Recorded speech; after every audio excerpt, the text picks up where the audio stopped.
Hey, what's up, guys? Welcome to Law-Splaining the Interwebs. I am your host, Nick Rekieta of Rekieta Law, a small law firm in central Minnesota. And with me today is a special guest, Perseus. How's it going, man? Great, great. Thank you so much for having me on. I really do appreciate the opportunity to be able to talk about this, and thanks a Yeah. lot. Yeah, it's my pleasure. Brief history of our relationship, as much as it is a mutual acquaintance through Twitter, at least of ours, is a guy named Mr. Peacock, and Mhm. he commented on one of your things and mentioned that I have a show. You wanted to talk about some issues, and so here we Mhm. are. That's about how far we've come. Yeah, absolutely. I think it should be known to your audience that you and I basically have just met. You don't know me, I don't know you. So, Yeah, um, but but yeah, so I'm so looking let's. forward to it. So, oh, Oh sorry. yeah, absolutely. No, no. I thank you again. I really do appreciate this opportunity. But yeah, so let's just start. So basically, what I do is I practice employment law, just like you. I own my own firm, and I handle what is known as plaintiff side employment law. So I help workers out who are, had their rights violated or had some sort of aggrievement against their former employer. And the reason why this topic is extremely important, just to help put it into context, the average American spends about one third of their life in the workplace. So if you can imagine, that is basically one third of their life away from their families. That's a third of their life away from their own dreams and goals or getting healthy or what have you. Everyone's, personal interests are different, but Right. in the American discourse, when we talk about life in America, we have this narrative where we sort of limit ourselves. We box ourselves into a discussion of public versus private. What is your public life like? What is your private life like? And this discussion basically ignores one third of your life that's taking place in the workplace. And go ahead if you. Oh no, I was gonna say, yeah, absolutely. It's almost like for people, now some people kind of really dive into the workplace and that becomes their sort of private life, but for the majority of people, that is it's almost a separate you, and you have to put on a persona that fits into that workplace. And I think the interesting part about where we're going today is with social media and the advent of this interconnected permanent network that you don't get to escape from. That private life, that work life, and that public life are all getting blurred together in a place where you're not always able to just put on the mask and go to work. People are reacting to your private opinions and your public opinions and applying those to your workplace as well. 100%. That is an absolutely astute observation. And the problem with the merging of the private life with the public life and the work life is that people don't really have a full grasp intellectually of their rights in the workplace. On top of that, we as a society don't provide as many rights in the first place. And so, what rights you may have in public or what rights you may have in private are essentially vastly greater than whatever rights you would have in the workplace, which fundamentally, when you're just like looking at human life, just outside of law, outside of country, what have you, when you're just looking at human life, if your life is basically split up in this sort of thirds, you should have essentially an equal amount of weight and power and rights in each segment of your life, especially in a society that's trying to bleed it all together. And so, on top of that, this discussion is important because a lot of people are very familiar, especially today with a lot of the Black Lives Matter stuff. Everyone's very much aware of their rights in relation to a police officer, which is good. Like, Right. that's great. Everyone should know their due process rights, their Miranda rights, how to talk to a police officer, so on and so forth. But we as a society don't put the same amount of education behind citizens knowing their workplace rights, and ultimately this is a really big travesty, because if you think about how many people go through the American education system and ultimately just become low-wage workers. I mean, that's the vast majority of the public who are exiting high school without a fundamental understanding of what their rights are going to be when they enter the workforce. And that is a huge intellectual gap right now as a society. Sorry, go ahead. No, that's fine. And one thing I was going to kind of add to that is this idea that a lot of people have. We almost hold like dual concerns about private businesses, because not every worker is working for a private business. Obviously, there's a huge public sector employment arm as well. But we get the idea that private companies can do quote unquote whatever they want because they're a private company. And we see this a lot with at-will employment states like Texas, where you can be fired for anything, but it's not actually true. And at the same time, you do have a set of rights, even in those states where they're kind of limited, where people have recognized that because of how much control companies exert over their employees, there are certain responsibilities and restrictions they have attached to their actions as well. So it's like this dichotomy of they can do whatever they want, except for this like list of things, but we never tell people what the list of things is. 100%. And that there is this culture of capitalism in America that sort of creates this wild, wild west situation where everything is basically about how much your income is, how high of an income you can make. And that isn't necessarily an analysis about whether you're doing it within the bounds of the law. Capitalism is about the sort of free enterprise, freedom of capital, free movement of labor.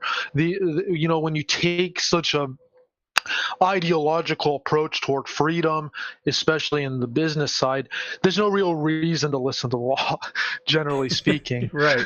Because you've already mentally have told yourself that the law is beneath you.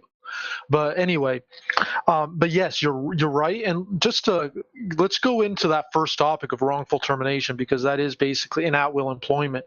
So just to clarify, basically every state in America and in England, pretty much any state, any country that has adopted the British common law system has at-will employment. And basically what the at-will employment does is that it provides the employer the ability to terminate the employee for any reason whatsoever. They don't even have to give you a reason. Now, this sort of goes against our gut instinct, like going back to the lack of information about workplace rights. You tell a kid right out of high school, what are the reasons your employer could fire you? They would probably tell you anything that you and I would normally say, like, oh, I probably had really bad work ethic. I was probably lazy. I probably messed up something. I didn't get along with my boss. These are reasons that we would understand. Everyone as a society, we would understand that you're probably gonna get fired for those reasons, right? But that's not what the law says. The law doesn't really match up to our common sense. The law doesn't match up to our natural intuition. Instead, the law is geared towards capitalism, and there's actually I don't want to get too into this, but if you want to, just for your audience, if you want to learn more about the entwinement of the law and capitalism, check out my WordPress, my blog. It's on my Twitter. It's galaxios.wordpress.com. That's Galaxios, GALAXIOS.wordpress. Basically, I go into more in-depth as to this entwinement between capitalism and law. But just for your audience's perspective today for this show, your audience just needs to understand that the law is not about protecting the worker. It's about protecting capitalism. It's Right. about protecting the business. The law is not geared towards the worker or the individual. It's geared towards the employer. So just understanding this from the get-go, it does sort of create this mentality, going back to what you brought up, that, oh, they can just do anything. And we basically have created that society that they can do anything. I mean, we can get into examples once we discuss COVID, but there were attempts to even further this sort of freedom, but quote unquote freedom. Sure. And just as a note to the chat, I did go ahead and put Perseus's blog up in the description if you want to go check out his thoughts on that, so that you don't have to like remember the link. It's right there in the description, right below his Twitter. By the way, you can follow him on Twitter if you're interested in this topic as well. Yeah, sorry, I probably should have plugged that from the beginning, but No, I haven't. That's okay. I had your Twitter in the description before, and then I just added the blog right now so that people have an easy access to it. But it's all good. I mean, it's not about me; it's about the ideas. So right, I don't care. So I, just kind of as a quick. I know we're not delving into this topic too much, but some of the ways that you're talking about, I guess, using capitalism, and I don't know if it needs quotes or not, but some people might get the impression that there's like a negative perspective about capitalism or what it is. So could you kind of clarify, like, is it a bad thing, or is it just the state of things? Because often I think people fail to make the distinction when someone's talking about something as to whether or not something is good or whether or not something is. So yeah, capitalism is. This is the environment that we are in. And just to give you a real life example of what I'm talking about, how this works, is basically, and this is across the board, this is every state in the United States. On paper, on the books, and we can even talk about the most leftist of states, like California, New York. On paper, there are so many laws tailored towards controlling the worker, the employer, and the business. There are laws against like payroll, minimum wage, overtime, so on and so forth. Right. So you'll hear oftentimes capitalists complain. They'll say, "Well, the laws against us. There's so many laws. We need to, cut the red tape." So you hear these things, but the reality of the situation is the law is just a piece of paper. The law is just words on a piece of paper. It's just ink. It's things. It's words that the state Congress agreed upon. Now that law means nothing unless someone is enforcing it. Right. This is what a police officer is. A police officer enforces the law. Laws against murder mean nothing if no one's going out there and arresting people, right? Right. So here's the reality of the situation. There are so many laws against the employer, the business, the capitalist, but no state has an agency that actually goes after all of these businesses. So how do they even get regulated then, right? So this is the question. So the reality is, go ahead. I was going to say it kind of, without like a specific enforcement arm, the regulatory structure that exists, it becomes incumbent upon the worker himself to enforce his own rights through the courts. Exactly. And that is a messed up situation that no matter what your take is on capitalism, that's where we are right now. Whose fault it is, what ideology, I don't know. I don't care. I'm dealing with realities. I'm dealing with what is right now because I get clients who come in to my office and tell me, hey, I just got fired. I have a mortgage. I have kids. What the hell do I do? You know what I mean? So right. Like we have to be able to address reality. And so going back to this whole wild, wild west notion, when there's X amount of laws, let's say there's 100 laws against the employer, but there's 0 people enforcing the law, the game becomes for the capitalist for how much he can get away with without getting caught. Now, what are the odds that an employee, an aggrieved employee that they fire, who's owed meal and rest breaks, who's owed overtime, is going to come back after them? I would put it at probably 5 to 7%. So what does that mean? That means that the employer has a pillow room, a soft space of 93 to 95% getaway rate of breaking the law because no one's enforcing it and no workers coming back after them.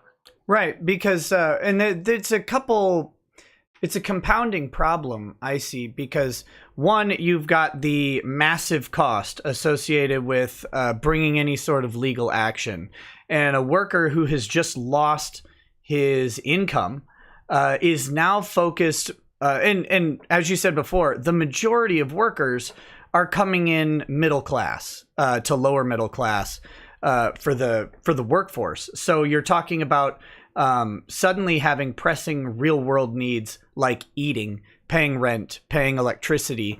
That sort of stuff kind of takes over, and your idea of pursuing an action against your employer goes way down. So the other idea is this social idea that a person who sues his employer is going to, especially with our public system that we have, is going to have issues perhaps getting their next job when they say, oh, wait a minute, if they did any sort of perusal of recent court filings, they say, wait a minute, you're in an action against our competitor. What's to say that you don't file an action against us if we have disagreements over your employment as well? Would that be accurate, do you think? Or yeah, well, I think you captured it perfectly. There's definitely this apprehension by the working class to contact or get legal help after they've been terminated or have quit. And there's many reasons, like you just explained. There's so many reasons why they probably don't end up contacting an attorney, even though it's incumbent upon them to enforce their rights because of the nature of society.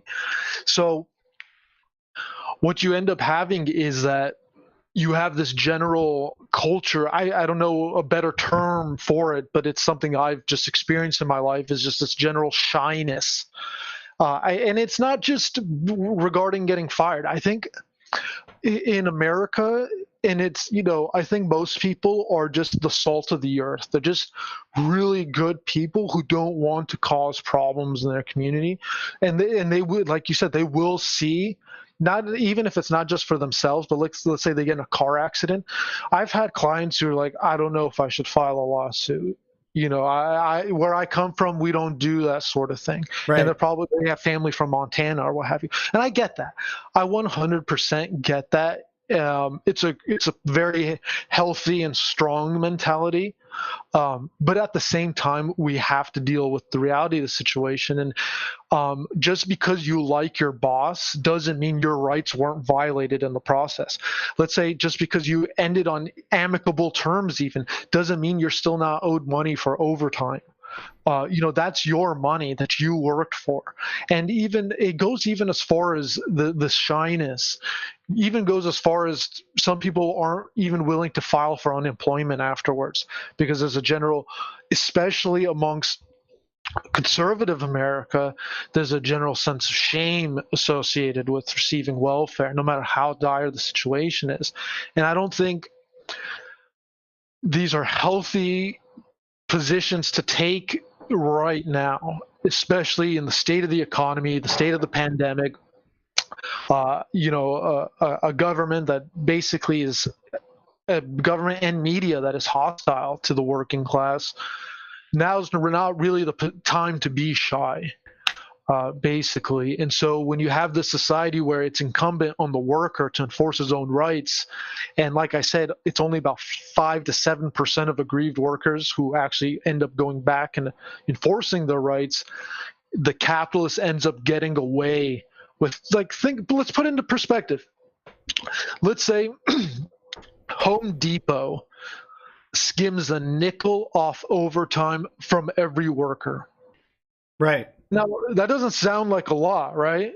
But that now if they have like 20,000 employees who are working 100 hours of overtime every day or what have you, that's a lot of money that they are just getting away with, that is basically sitting there for workers to go after.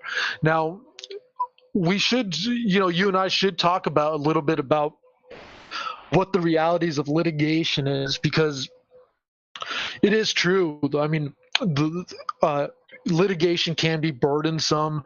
It can be really high pressure. It can be costly, time consuming with the courts closed now. God knows when I'm going to get some of my trials, before the judge right now. But the reality is that's only maybe 3 to 5% of our practice. The vast majority of our cases actually settle, and that's a good thing. That's actually, in this context, just real quickly, let me finish this point. It's going back to I'm going back to the person who's just got terminated, owes rent or owes a mortgage, has all these other issues they have to take care of right now. Yes, litigation is not in their interest because you're looking at something from a year or two from now. But if you're seeking settlement and you find an attorney who sees it the way you do, you're both on the same side as to what your goal is to seek settlement, you can get that within 3 to 10 weeks if you have a really good attorney. Right. And that's actually really high turnover rate in this field than any other field. Yeah, if you could get 3 to 10 week settlements in other areas of practice, boy, it would be lovely. Like dealing with an insurance company, for example, and trying to get, when your house is burned down, trying to get resolution in 3 to 10 weeks. I mean, you better be sacrificing babies to the gods to get that sort of result. But I wanted to then use that as kind of a counterpoint. Not really counterpoint, but a mild pushback on there's no enforcement mechanism. But as we said, it's incumbent upon the worker to pursue these rights himself. But there are tools that are written into the law that are specific to employment law that at least take, and it varies by state, but they at least take some consideration to the disparate amounts of power between the employer and the employee.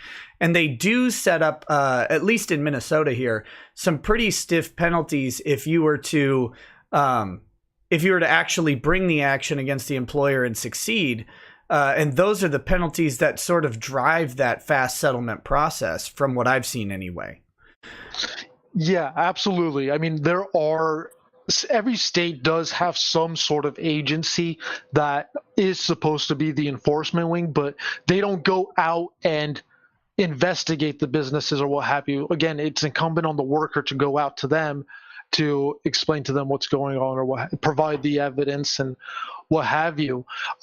And yes, there are penalties associated with breaking the law, but again, it's whether the law is only going to get enforced if the worker brings that action. Right. And so the odds of the employer getting away with it are way higher. And in fact, what you see with a lot of these bigger companies is that they just make room in their budgets for legal actions. So in the end, it's not even hitting their profit margins. So you're not going to take out Home Depot with a class action for overtime. You're just not. Because they have it. They built it with the budget of taking the overtime in the first place. Yeah, 100%. That's probably how it did happen. And it's not just companies like Home Depot. It is like Walmart there's a lot of even like smaller companies that, one situation that you'll see a lot today is that most employers have no reason to give job security to their workers because they're easily replaceable. For Walmart, a Walmart employee, even if the law recognizes that there is this sort of power relation difference, like you were mentioning, in terms of penalizing an employer after the fact, what America had previously were unions who were sort of there to prevent those sort of problems from occurring in the first place in the workplace.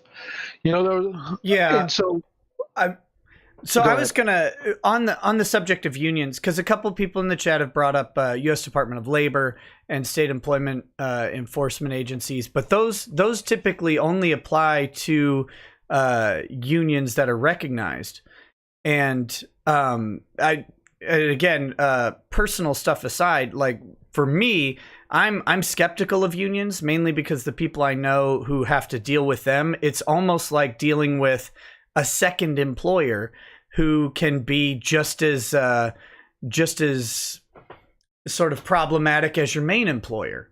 And sometimes it feels like the union can put you at odds with your employer when you don't want to be. So I've always been of the opinion that I recognize kind of where unions fit into American history, but now I would rather see sort of a uniform set of workers' rights and a streamlined enforcement than to see these secondary bodies that then become political arms and all of this stuff. I frankly hate the modern union system.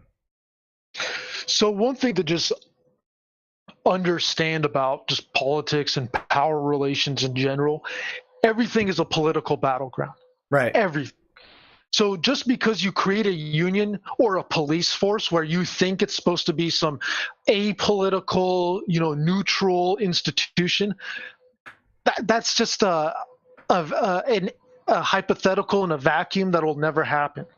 Humans have ideologies, and their actions are oftentimes driven by those ideologies. So just because the unions today suck and take political positions you don't like, that sounds to me more of a problem with the people in the union than the union itself. And now, why do I say that?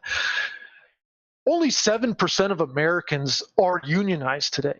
The vast majority of Americans don't have a union to defend them. So the segment of the population that is even having this discussion, that even is complaining about unions, we're already talking about a small segment of the workforce. Sure. We're only talking about 7% of the workforce.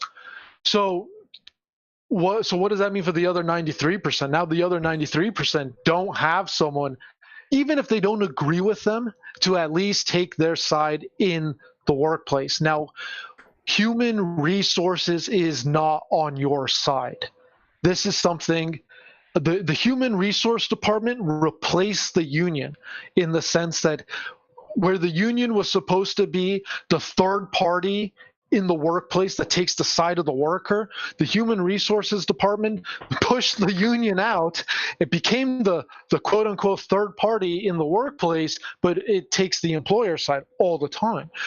Human resources, at the end of the day, just as a tip, just going forward, if you ever make any complaints to human resources, make sure you do it in writing and you take pictures, you have it, a documented copy for yourself, Right. because there's a good chance that once you hand that over, you probably won't see that again, even if we send a letter for spoliation. Oh, and piggybacking on that, should you ever talk to the corporate counsel? No. treat corporate counsel like the cops. Don't 100%. ever talk to them. They're never there for you. That is exactly the right mentality. You need to treat the corporation like the cops, in the sense that they are there to to police the workforce toward their benefit. And what is against their benefit is someone raising concerns in the workplace. And maybe we should talk about that, because this is an issue where I get all the time. I get people who call me and they're like, I'm a nurse. I'm seeing all these HIPAA violations. All these patients are being affected. All these laws are being violated. What do I do? Right. Now, that's a really great question, because some people, especially like, let's say a nurse, they can be very devoted to their job. So, they may not even have an economic interest in filing a complaint. They might not even have an issue with their employer. They might like their boss, but they don't like the laws that are being broken in the workplace. Right. So like, these people are put in a shitty situation where, unless a government agency will accept anonymous complaints, and will actually go out to the field and conduct an investigation, the odds of that person ever filing a complaint are very slim. Now, let's say that that's an issue where that's a point where the worker's not affected by what's happening. Let's say the HIPAA violations, what have you. But let's say like you're not getting your meal and rest breaks. Now, this is where you're actually materially being affected. Yeah, can you sorry, I didn't mean to jump on you, but meal and rest breaks are something that I see a lot of questions come up even in my own practice. People are like, "Hey, I'm not getting my lunches."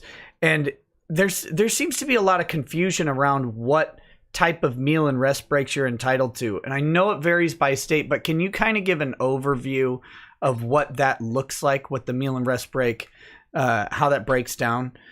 Yeah, we can get into that in a sec. Yeah. I'll definitely jump to that next. Let me just finish this point on the complaints, though, is that so now when you're getting materially affected by some legal violation in the workplace, if you're going to file a complaint, my first recommendation is to document it. Again, human resources is not on your side. Make sure you have a copy, a photocopy, email, text, as many copies to make sure you don't lose them. And so then the next thing you should do is, if you're going to file that complaint, make sure there are other workers who are going to file the complaint with you. Now, this is sort of a collective bargaining sort of tactic in the sense that, just an example, let's say you and I want to buy a car at a dealership, and like the car costs $20,000. If you and I go there individually, they're going to charge us $20,000, right? Right. But if you and I decide, hey, let's go to the dealership at the same day and try to buy, the car for $18,000. One of we'll get it for $18,000 because there's more people standing it at that time.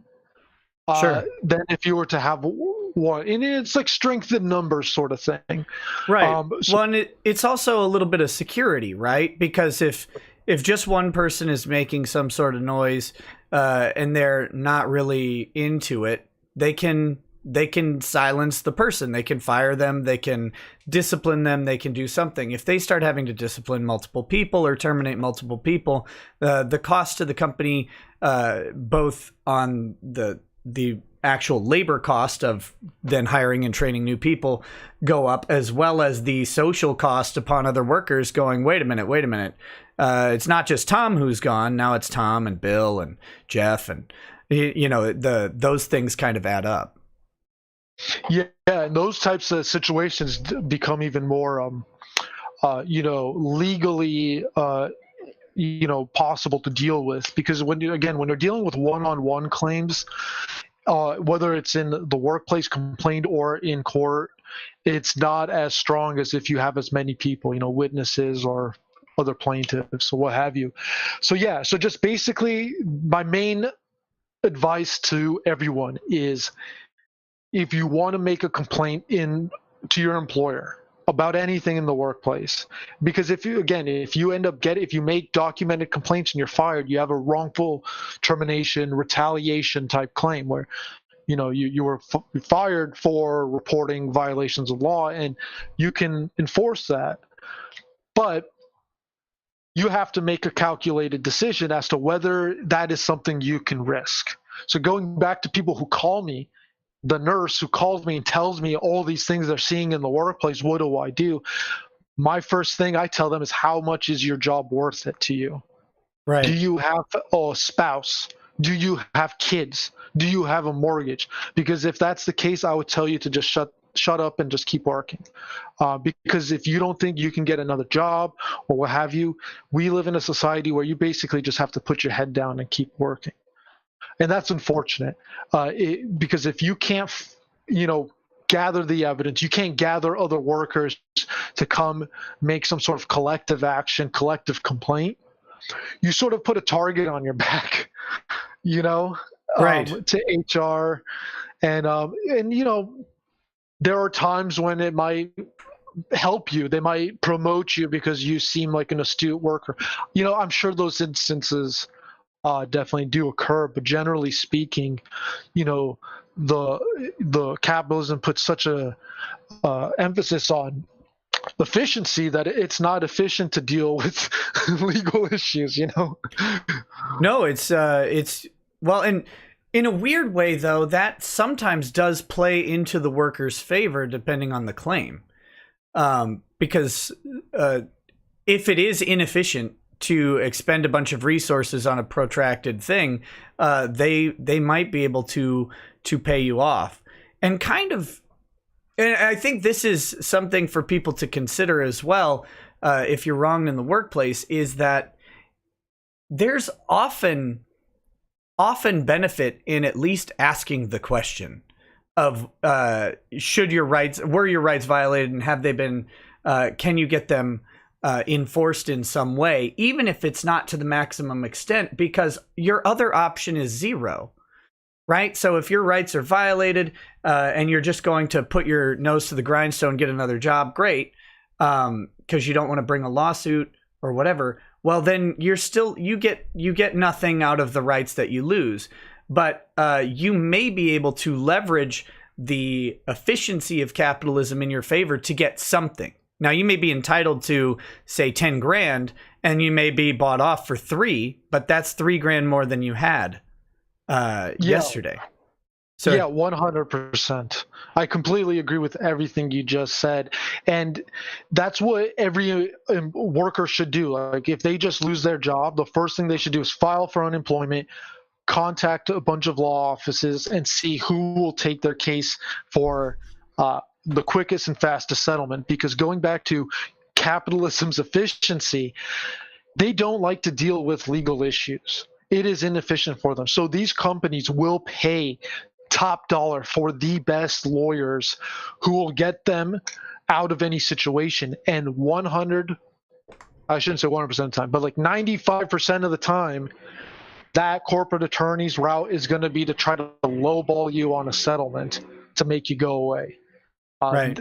They're not even going to, because they, for them to deny any settlement would require more responses from us as to why don't you see at least this amount of money being owed, sort of thing. And they don't want to work.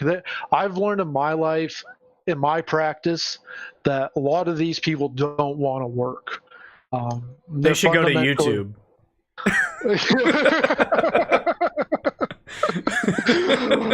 or just hang out on Twitter and yell at people like I do. Yeah.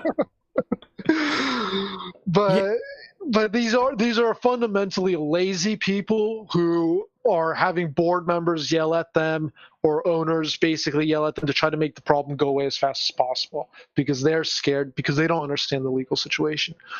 And so basically it becomes a game, a really weird game of how can you get them to settle at the highest amount when you know they're probably going to settle anyway, but they're going to try to lowball you.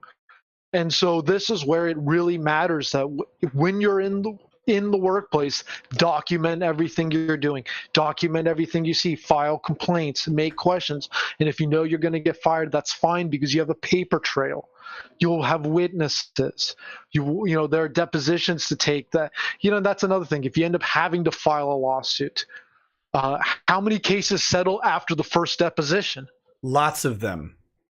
Exactly. Because some HR person or even some supervisor, I mean, heaven forbid a supervisor for the company, a supervisor gets deposed before the HR person.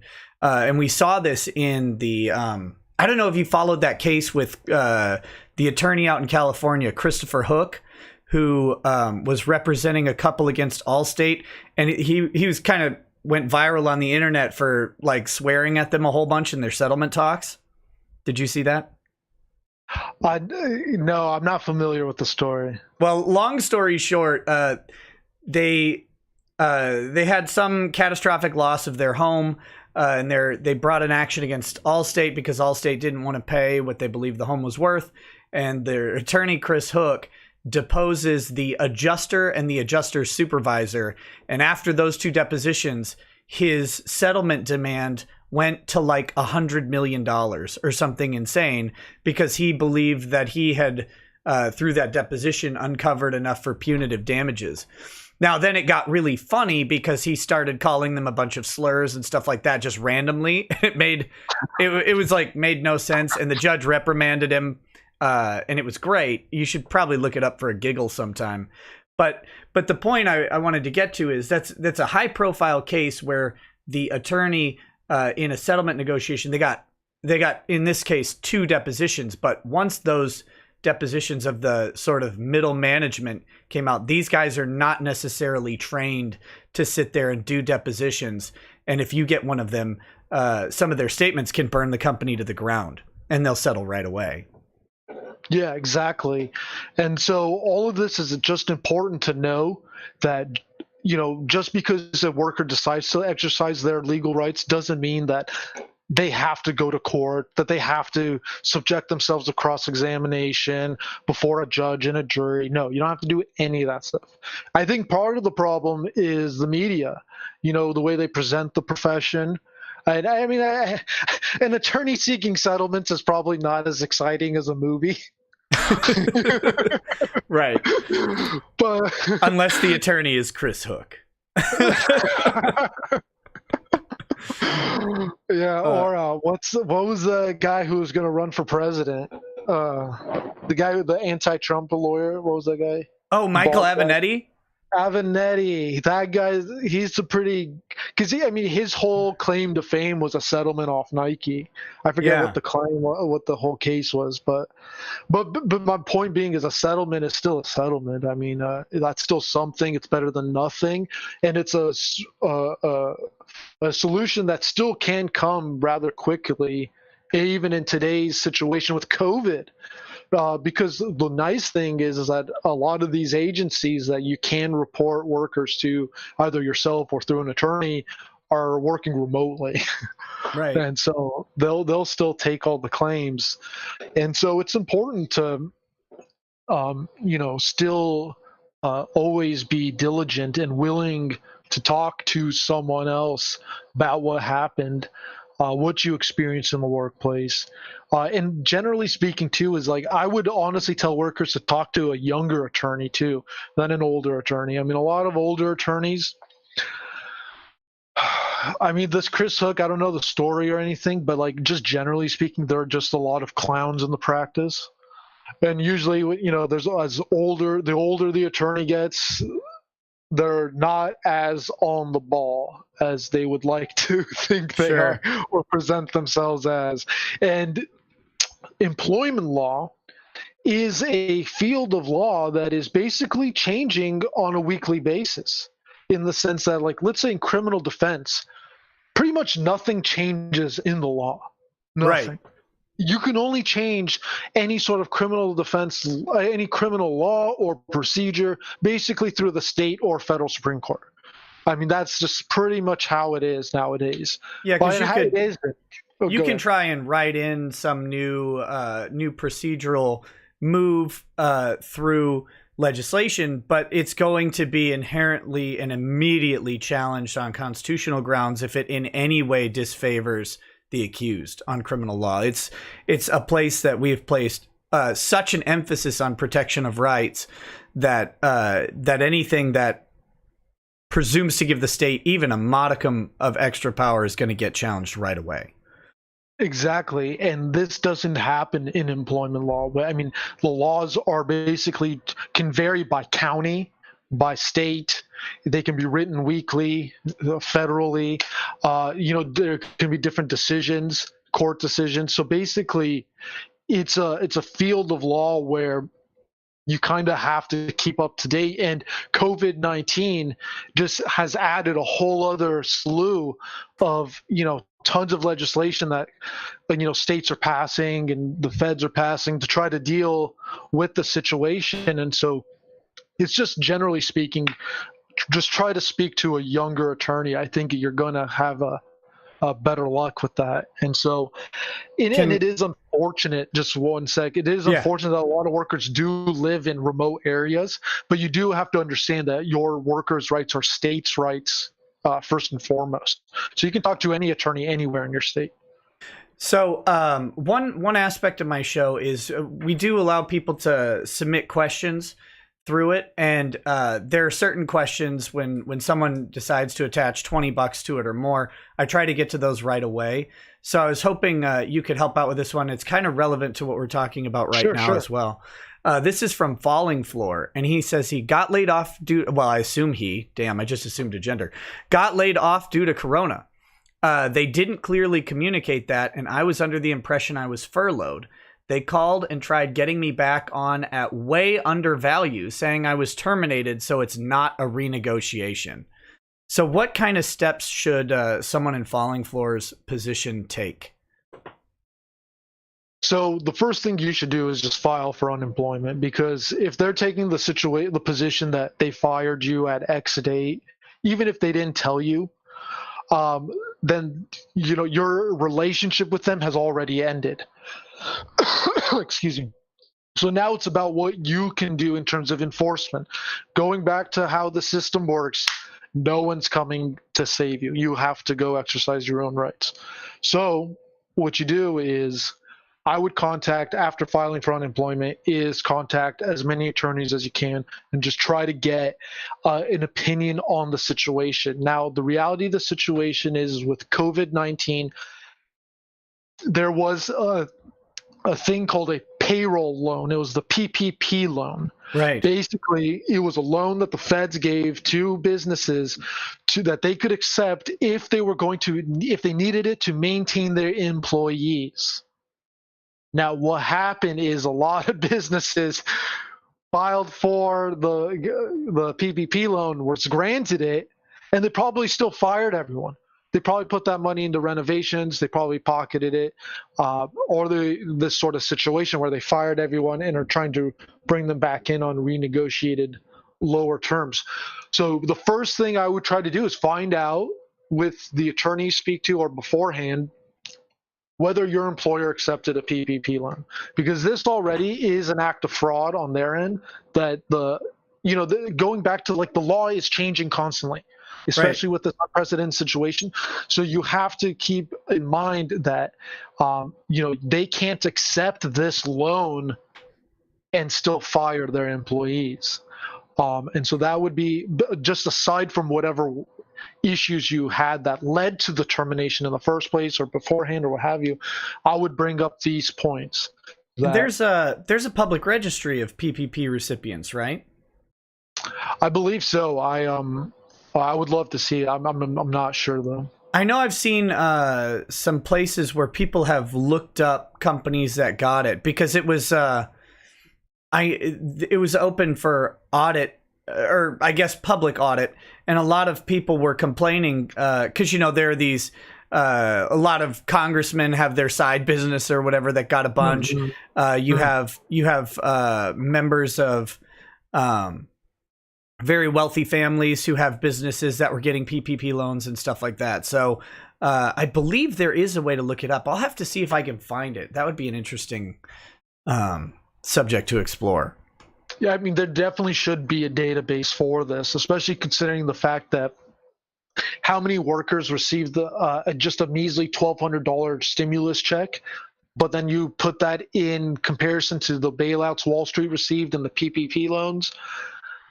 I think workers have every reason to be demanding more out of this society.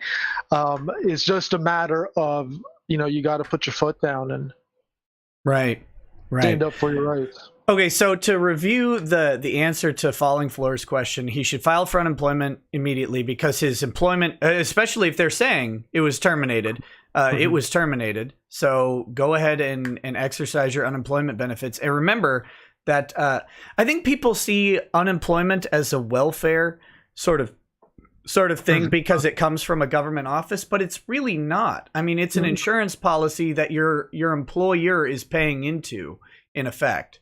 And so, actually, most states, and I could be wrong, it could be everyone, you're actually getting taxed to pay into your own state's unemployment.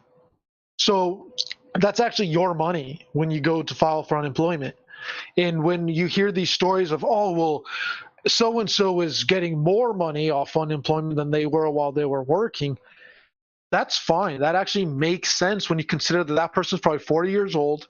40 years old, they probably worked, 15 to 20 different jobs in which they've never taken such a long period of time off work.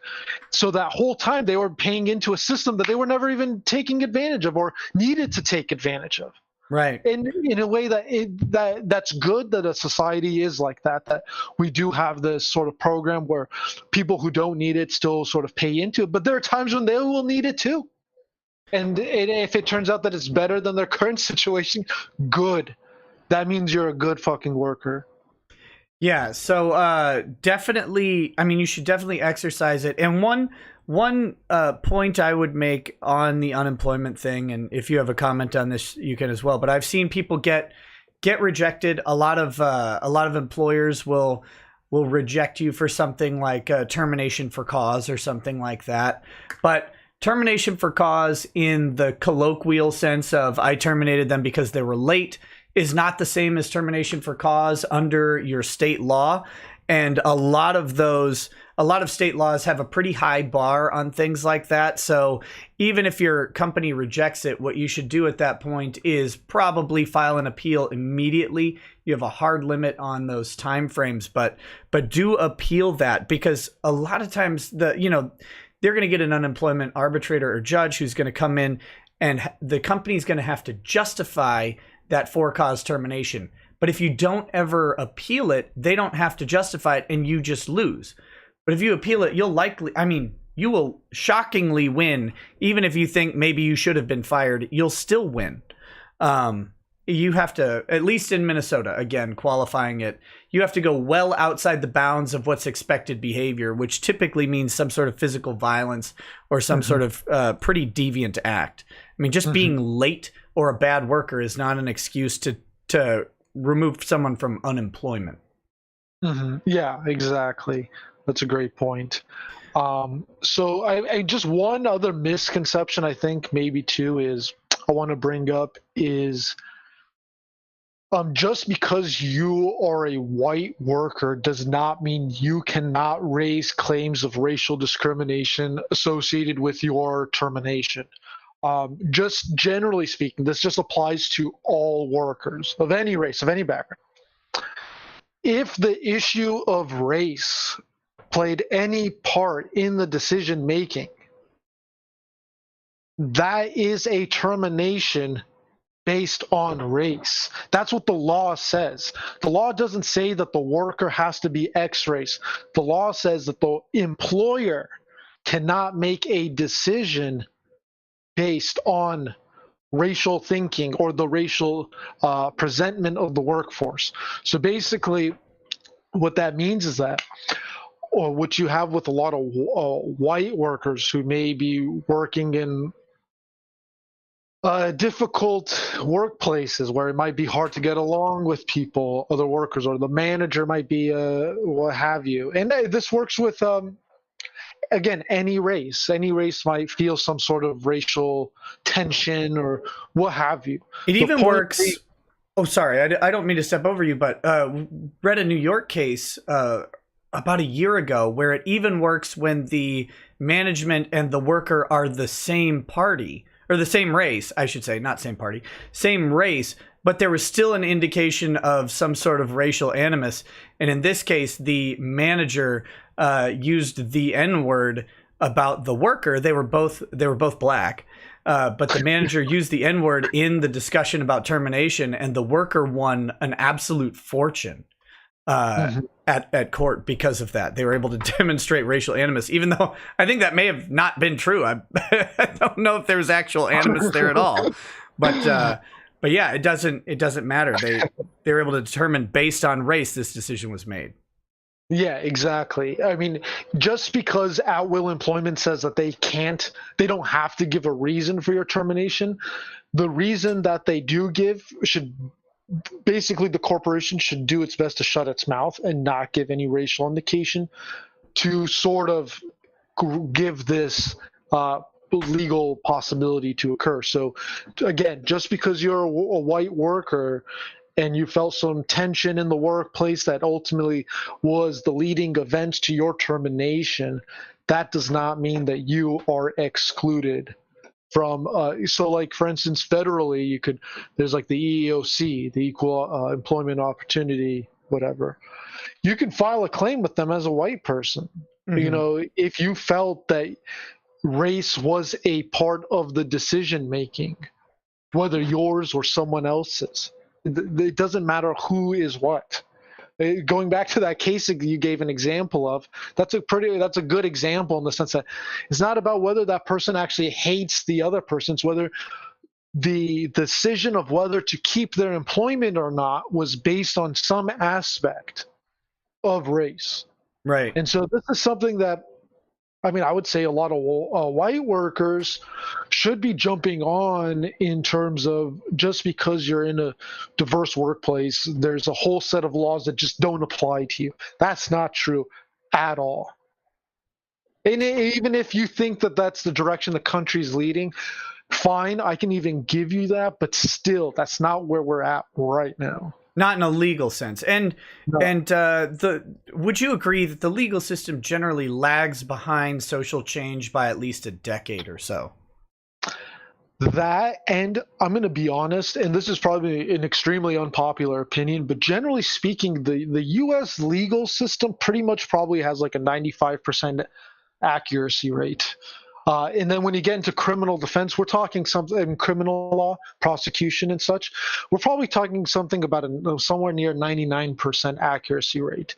So just because we see some bad cases, some bad police incidents, what that ad is actually saying that we're seeing the 1%, the 1 to 4% or whatever. Right. But anyway, because to clarify, you're including in those statistics generally settlements, plea agreements, stuff like that, where traffic stops. Yeah, because the overwhelming majority of legal actions in both civil and criminal, they never receive litigation, or they never go to litigation, or they don't proceed far in litigation, because the system is able to suss that out by negotiating early on. Yeah, so and even when it goes further, even then, you're still probably seeing somewhere over 95% accuracy rate, just by the nature of the system. Maybe you and I are sort of biased, but I think if you were to study the legal systems of other countries in the world, it's not as good. The French civil system is probably the second best system, I would say. Especially with their concept of professional jurors. I actually really like that, instead of a jury of your peers. But aside from that, most of the world is taking pointers from America because there is a sort of efficiency and accuracy to the legal system that we as laymen may not feel that or understand that, because there's just so many people. The news cycle is so fast that if someone files a lawsuit last week, people will probably forget next week. So by the time you get a resolution on it, it probably feels like forever when it's really not. Right. So, there's just this general culture, going back to the shyness and such. There's just this general ambivalent, apathetic view toward the law, even though the law here generally is a hell of a lot better than anywhere else. Right. It's not a perfect system, but it's the best system is the way I've heard it described a lot of times. And the challenge is find one that's better. And I haven't seen one yet, even though I hate a lot of aspects of our system. Really, it is hard to find a system that surpasses it so far. But I've got another question here, and this is a little off topic, but it's an interesting opinion. Maybe you're familiar. This is from Miss Metro ExoKitty. Says, "Hey Nick and guest, recently saw a video regarding a case where the UK government set a global law stating nobody can share a certain person's image or description. Does a global law made in the UK have any value in the USA?" Are you familiar with this? It's about two individuals in the UK who committed a pretty heinous crime as children, and are now over the age of 18, have been released and given new identities, and you're not allowed to share photos of them. Have you seen that at all? No, I'm not familiar with it, and I'm just gonna throw this out there. European laws in general are just whack. I agree. So, and this whole notion that England is gonna make a global law, I would tell them that whatever position they're taking, just keep it to yourself. Yeah. Especially for in America, there's just, this country's not going to enforce another country's laws ever. No, and I would suggest that if you were to be an American and show those pictures of the people, I can't remember their names, otherwise I'd say them because I don't care. Thompson is the last name of the one guy, Ryan Thompson maybe, and the other, it's the James Bulger case. They killed a 2-year-old. Very brutally. Whatever their names are, in the US, you would absolutely have free speech to do that. And if they were to try and stop you, that would be suppressing your right to free speech. The government of the United States or the UK cannot extend into the United States to stop you from doing that. That's just no. So yeah, absolutely. Can we pivot a little bit towards kind of the ideas about coronavirus, new workplace regulations, and stuff, and as far as workers' rights go in relation to that? And I can kind of frame it I've gotten questions 2 different ways. I got questions from one guy who was he's a Uber driver who are apparently required to wear masks. He didn't want to wear a mask and he was let go. And then I got questions from another guy who worked at a distribution center for a major grocery chain in the Midwest. And he did wear masks. The company policy was that everyone was required to wear masks. And when he reported other people who were not wearing masks, he was let go. So, oh man, that's awful. That's awful. It's kind of both sides of the coin. Yeah. So in the context of Corona and these requirements, what kind of rights do workers actually have? So let's talk about the first topic, the Uber, because that guy is in a very different situation than most other people. And the reason being is, if your main source of income is through some sort of app-based company, some sort of app-based service, you are not an employee. Right, you're a contractor. Yeah, you're an independent contractor. So not all workers are employees. You're either an independent contractor or you're an employee. And the way you know is if you're a formal employee with W-2, paying taxes, so on and so forth, getting paychecks, whereas an independent contractor does not go through this process at all. It's essentially an agreement between the worker and the employer as to how they're going to pay and conduct business and so on and so forth. And even that is heavily regulated. So there isn't this sort of freedom to contract in America anymore. One of the most famous Supreme Court cases ever was New York v. Lochner. I'm sure you remember this from law school, but basically that case was about employers trying to have the freedom to contract without any sort of laws that govern the nature of that relationship. And what that was the independent contractor, where a lot of these people were getting talked into deals that were bad for them, essentially. And that's why the law ended up creating minimum wage, meal and rest breaks, or what have you. Sure. So basically, in terms of what can an app-based worker do, you have basically no rights in that situation, because the law sort of takes the position that you or an independent contractor, you should have agreed to different terms. Now, what's messed up about this? Now, this is extremely messed up because California actually passed a law that required Uber and other companies to recognize their workers as employees and not as independent contractors for 2020. And Uber and all these companies said, F you, we're not going to listen to the law. Because there's such a going back to the mentality of capitalism, when you emphasize freedom and profit, you're never going to listen to the law. There's no reason to listen to the law. Uber is essentially, as a corporate entity, more powerful than the state of California in that it can operate within the state of California without listening to its laws. Yeah, they just have a choice of law provision in the contract that ignores California. Basically. And California, but what California and what states like this should do in theory is what is known as a sort of a corporate death penalty. That if you're not going to follow our state's laws, you can't operate, you can't conduct business in our states. Now, if Uber lost the entire state of California, they're probably going to lose maybe half their global profits, to be honest. You know what I mean? So then that would compel them to follow the law, but that's not the case. What we have is, this independent contractor situation where that guy's pretty much at the whim of Uber. So he's going to have to do what they say. And the thing about being an independent contractor is typically you have no rights. So there's no wrongful termination claim. You can't be wrongfully fired as an independent contractor. But if we want to theory craft for just a second. Sure. He may have a breach of contract claim if the mask is not covered by a provision of the existing contract, right? Like Uber can't change the terms of the contract with their contractor without sufficient additional consideration. Would be the argument, at least, right? Yeah, but the problem is that you'd have to file that. Right.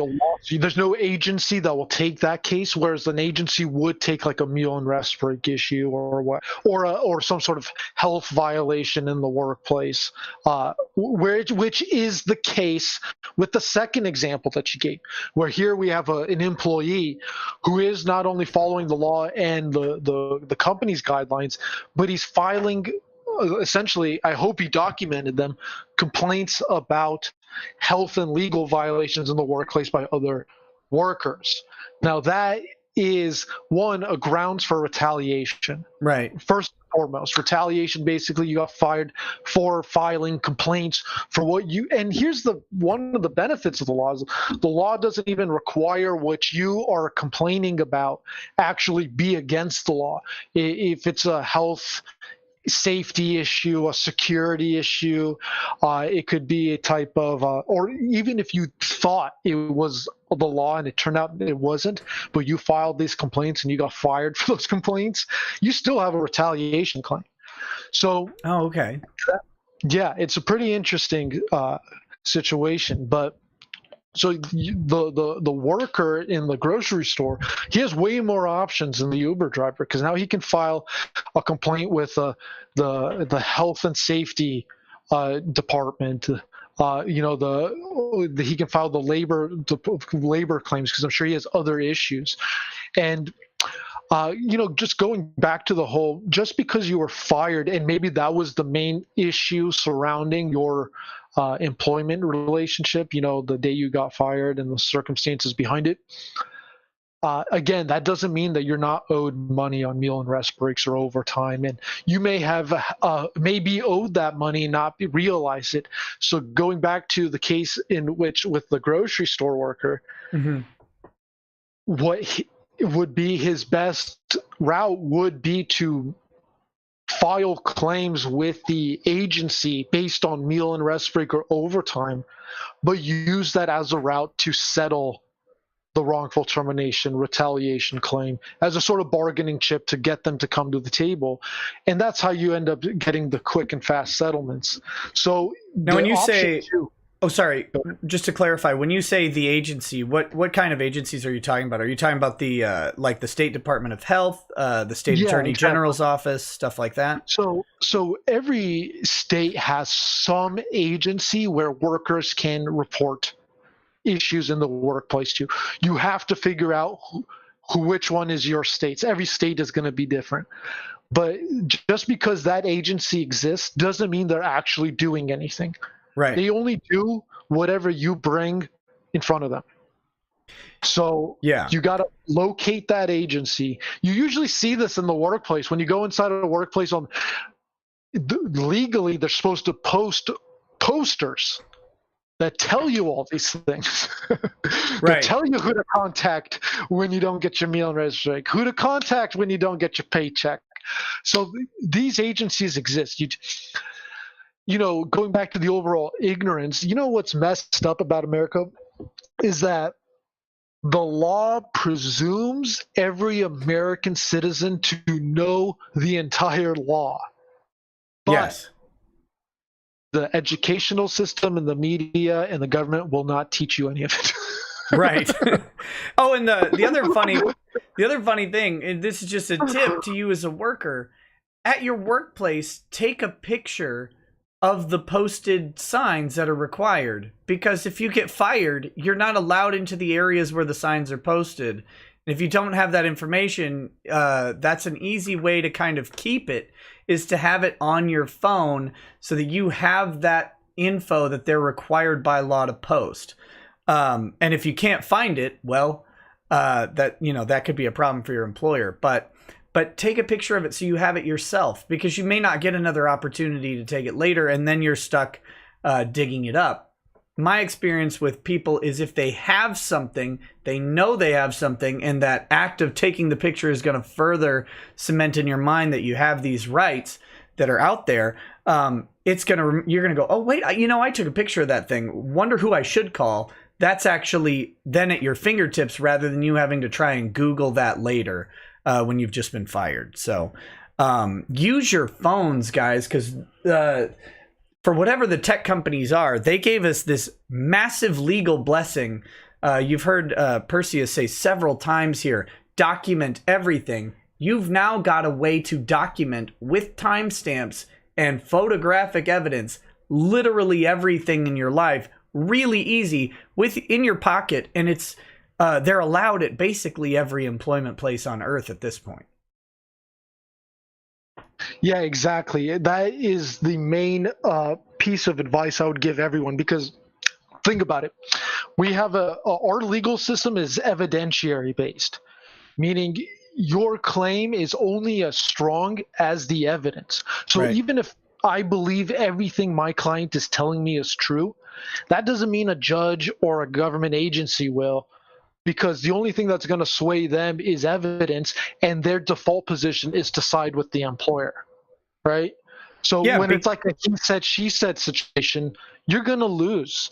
So the way you avoid a he said, she said situation is you document everything on top of trying to collectivize with witnesses and partners and declarations and what have you. So basically you can't go into a workplace blind. Just because you get a new job and you like it and you want to make it your life. That's good. That's a healthy mentality to have. But that doesn't mean you shouldn't watch your back. That doesn't mean you should be ignorant or not talk to others. Like, hey, have you noticed that our meal breaks are starting 30 minutes later than they should be? Or we keep getting called back on the floor in the middle of our meal breaks. You need to have these conversations at the end of the day, because let's talk about like why corporations engage in social issues, and I think this is important. Yeah, I definitely want to do that. I want to just add one more thought to the document everything, because like you said, it's based on evidentiary issues. The evidence that the corporation is going to bring is they're going to bring your supervisor, their supervisor, your HR person, and the HR person's supervisor, and they're all going to testify that there isn't any evidence to support your side, that they've never received any complaints, or if they did receive some sort of complaints, they'll work it out, or they received complaints against you, complaints you may not have known about, that were fabricated or something like that after the fact. Not that an employer would ever do that, only they do it quite often. They are going to bring evidence against you, even if that evidence is just testimony from a bunch of people whose job it is to keep track of this stuff. that you don't have any evidence to bring, and they don't have it either. So how could they have known any of this is going on? So you don't want to get caught in that trap. No, that's a really excellent point, and that's just generally what workers should know. Again, going back to the point that HR is not on your side, right. That you need to basically just take your own side, and the way you take your own side is you document and have evidence of everything as you're doing it. And weirdly, I resisted this. I used to work at Wells Fargo, and they gave us this stupid sheet where we had to document every 15-minute window of our day, like, and say what we were doing. And I never did them. I hated them. I thought they were nonsense. And I think they are, for the company to require you to do that. However, you journaling your day could actually be very, very beneficial, especially if you have a habit of journaling, even a basic journal of your day. But then when you get called into HR or you get called into your supervisor's office for a reprimand, having a journalistic entry of, this is what I was called in for, this is what we discussed, that's actually evidence. And your employer may not keep journals of those things where you will, and that will play in your favor in court as well. And having a habit of it will establish that you do take these notes normally as part of your day, and then having those notes available when a special event happens is very, very helpful. So something to just keep in mind. Yeah, I completely agree. Okay, let's do, I've got 3 quick question comments, and then let's move into companies engaging in social issues, because that is a big thing going on right now, where we see companies, quote unquote, getting woke and engaging in social justice type topics and other political issues.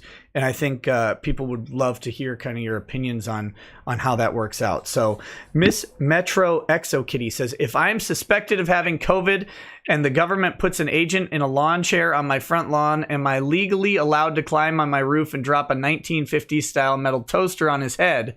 Hashtag Boogaloo Brave Little Toaster Time 2. No. I would suggest not. No, I would not commit any crime. I don't support breaking any law whatsoever. Right. Attacking a peace officer, even if they're a jackbooted thug, is generally frowned upon. Sleepy Gaunt says, I'm from the UK and tend to follow American politics and laws quite a bit. Fully agree with the law of free speech and all it entails. I don't believe hate speech is a thing, or other than simply just speech others may not agree with. I think the right to bear arms is too far. Gun violence in America obviously going to be much higher in the UK. It's way too far gone to enforce no guns rule on the public, but I believe a compromise would be home protection only. I don't know if you wanted to share your opinions on this. It's kind of a political topic that's way outside of the employment stuff, but I'll let you go first, and then I'll share mine. For sure. No, you can handle this. My suggestion is no. If we don't want a right to bear arms in public, that for whatever we have, and I think that right has been infringed far too much based on what's written in the Constitution. I think the right to bear arms is treated very differently than just about every other right we have enshrined. If we want that changed, then we need to change it the appropriate way, and that's through a constitutional amendment that recognizes societal change to the point that our society is willing to implement it. Until then, I think actually we need to open up gun restrictions in the U.S. To make them consistent with the Second Amendment. So that's just my comments on it and my thoughts on it. We have a mechanism for doing this, and we're not using it. We're instead trying to rely on courts to do it, and I think that's a shame. So, all right, Perseus, let's talk about companies engaging in social endeavors, especially in the age of social media. Mm-hmm. And I think this is an important topic, because when you look at what's going on, whether it's with the LGBTQ parades or Black Lives Matter, every major corporation has changed their logo to the rainbow flag or the Black Power fist or what have you. You know, they Yes. all have taken some sort of commercial stance, some sort of merchandise stance. We're a company that's against racism or what have you, you know. Thanks Thanks for letting us know that you're against you're against bad things and for good things. Okay, thank you. Yeah, and this is taking us some sort of serious political message by our society, but basically what you're seeing, going back to our initial conversation about how our American discourse is basically public, private, and the workplace doesn't exist. You're a slave to capitalism. That's basically the general American worldview, and I think that the corporations have exploited this mentality in the sense that by the corporation taking a stance on homosexuality, gay marriage, and again, it doesn't matter what your opinion is on these topics that I'm mentioning. I don't even care what people's opinions are. The fact of the matter is, when the corporation is actively taking stances on Black Lives Matter or whatever, they are doing it to distract from issues in the workplace 100%. Whatever moral weight or however much Black Lives Matter does not change the fact that they owe overtime to X amount of employees. It doesn't change the fact that they are late on meal and rest breaks. It does not change the fact that they are trying to cut labor costs by bringing in immigrant labor. It doesn't change the fact that these things are realities that are taking place in the workplace. So basically what I'm trying to say is the corporation has become smart in the sense that they are trying to make the social fight in the sort of public-private arena and not in the workplace. Why? Because that gives capitalism a sort of free reign. So there was this memo that was leaked from Amazon. I don't know if you heard about this recently, but they took a stance that within their internal conversations that I think most of us would sort of see make sense even if we don't ideologically agree with it. Basically what Amazon did was they admitted the obvious, that increased diversity decreases the amount of collectivization in the workplace. Meaning the workers are less likely to work together if there are issues of homosexuality, issues of who's using what bathroom, whose life matters more because of a cop did this in X state. Basically, whatever's happening outside of the workplace is being politicized and brought into the workplace by the corporation, so that the workers, now let's just say the workers have come to work and want to talk about shit. Who cares? The employer is the boss. They have the power. They can ultimately determine the relations amongst the workplace and can remove bad agents or what have you. But the fact remains that the corporation is capitalizing on these social issues to decrease the possibility of any sort of workplace collectivization, any sort of collective bargaining agreement, any sort of, back in the day, early 20th century, you used to have a lot of protests, picketing, strikes. The strike has basically exited our society. I mean, when was the last time you have heard of a strike occurring outside of Hollywood? The last one I remember in Minnesota it was big news was Northwest Airlines before Delta bought them. This would have been early 2000s. And it was a long strike. I mean, it was like I want to say it went almost 18 months or something. But they had decreasing, basically Northwest Airlines is like, well, they hired a bunch of temporary workers, and they said we're gonna outlast the strike, and they effectively did, because you go a year without income, and it's gonna be pretty hard to pay your rent and your mortgage and stuff like that. But I never thought about it that when Amazon or whoever says diversity is our strength, they literally mean it's their strength against the worker. That's great. No, that's exactly right. That is that. Now again, it doesn't matter what your position is on diversity overall. Right. The fact remains that the employer is using diversity to prevent the law being enforced upon them, or have workers try to seek higher demands. So now what you have is Amazon with an endless supply of cheap, low-wage workers who will never work together. They'll never culturally get along, and this kind of, so someone might be wondering, what am I supposed to do? My best advice would be to develop the personality traits, the character skills to deal with the new workplace, to deal with these issues, to be able to find a way to navigate through them. You can't just be complicit, you can't just take it, and you can't just keep floating job to job because employers are willing to screw you over. At some point, Americans have to take a stance, and that stance is not going to be in some public square. It's not going to be in some university. The stance that needs to be taken is in the workplace. That's where workers don't have job security. They don't have higher wages. They're competing with low immigrant wage labor. And they're being told they're racist in the process. Right. So then what is the I guess what are the type of skills you're talking about? Because to clarify what's going on here,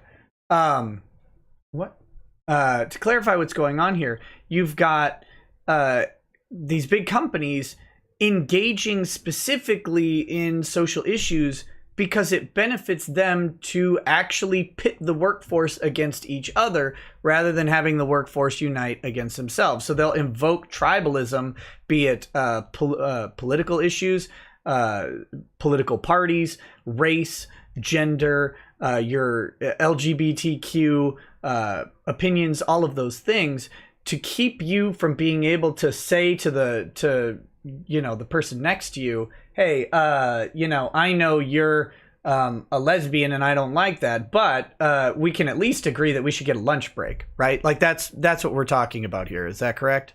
Yeah, absolutely. And you would think that this isn't happening in America, but that's just sadly not the case. Oh, go ahead. Sorry, just like most people would think that like meal and rest breaks, like only third world countries don't provide that or what have you. No, this is one of the most common issues you see, whether it's nurses, or restaurant workers. Amazon had an issue recently where they weren't giving rest breaks, like a 10-minute rest break to its workers. Now, this is against the law. You're owed money if you don't receive your rest breaks in every state. But Amazon made the calculated decision that they made more money by denying rest breaks to their workers and having them work through the process. So what you ended up having facilities of Amazon in California where workers were pissing themselves in the work line because they weren't allowed to go take a rest break. This is America. This isn't China. This isn't India. This isn't the places they're trying to get us to focus on. You know what I mean? Yeah. Well, I don't. They don't tell us much about India, but my point being is like, India's fine. We're not going to talk about it. Just don't walk down the street. Terrifying. That's a whole other discussion, India. Sorry, one last thing. Yeah. So, corporate farms.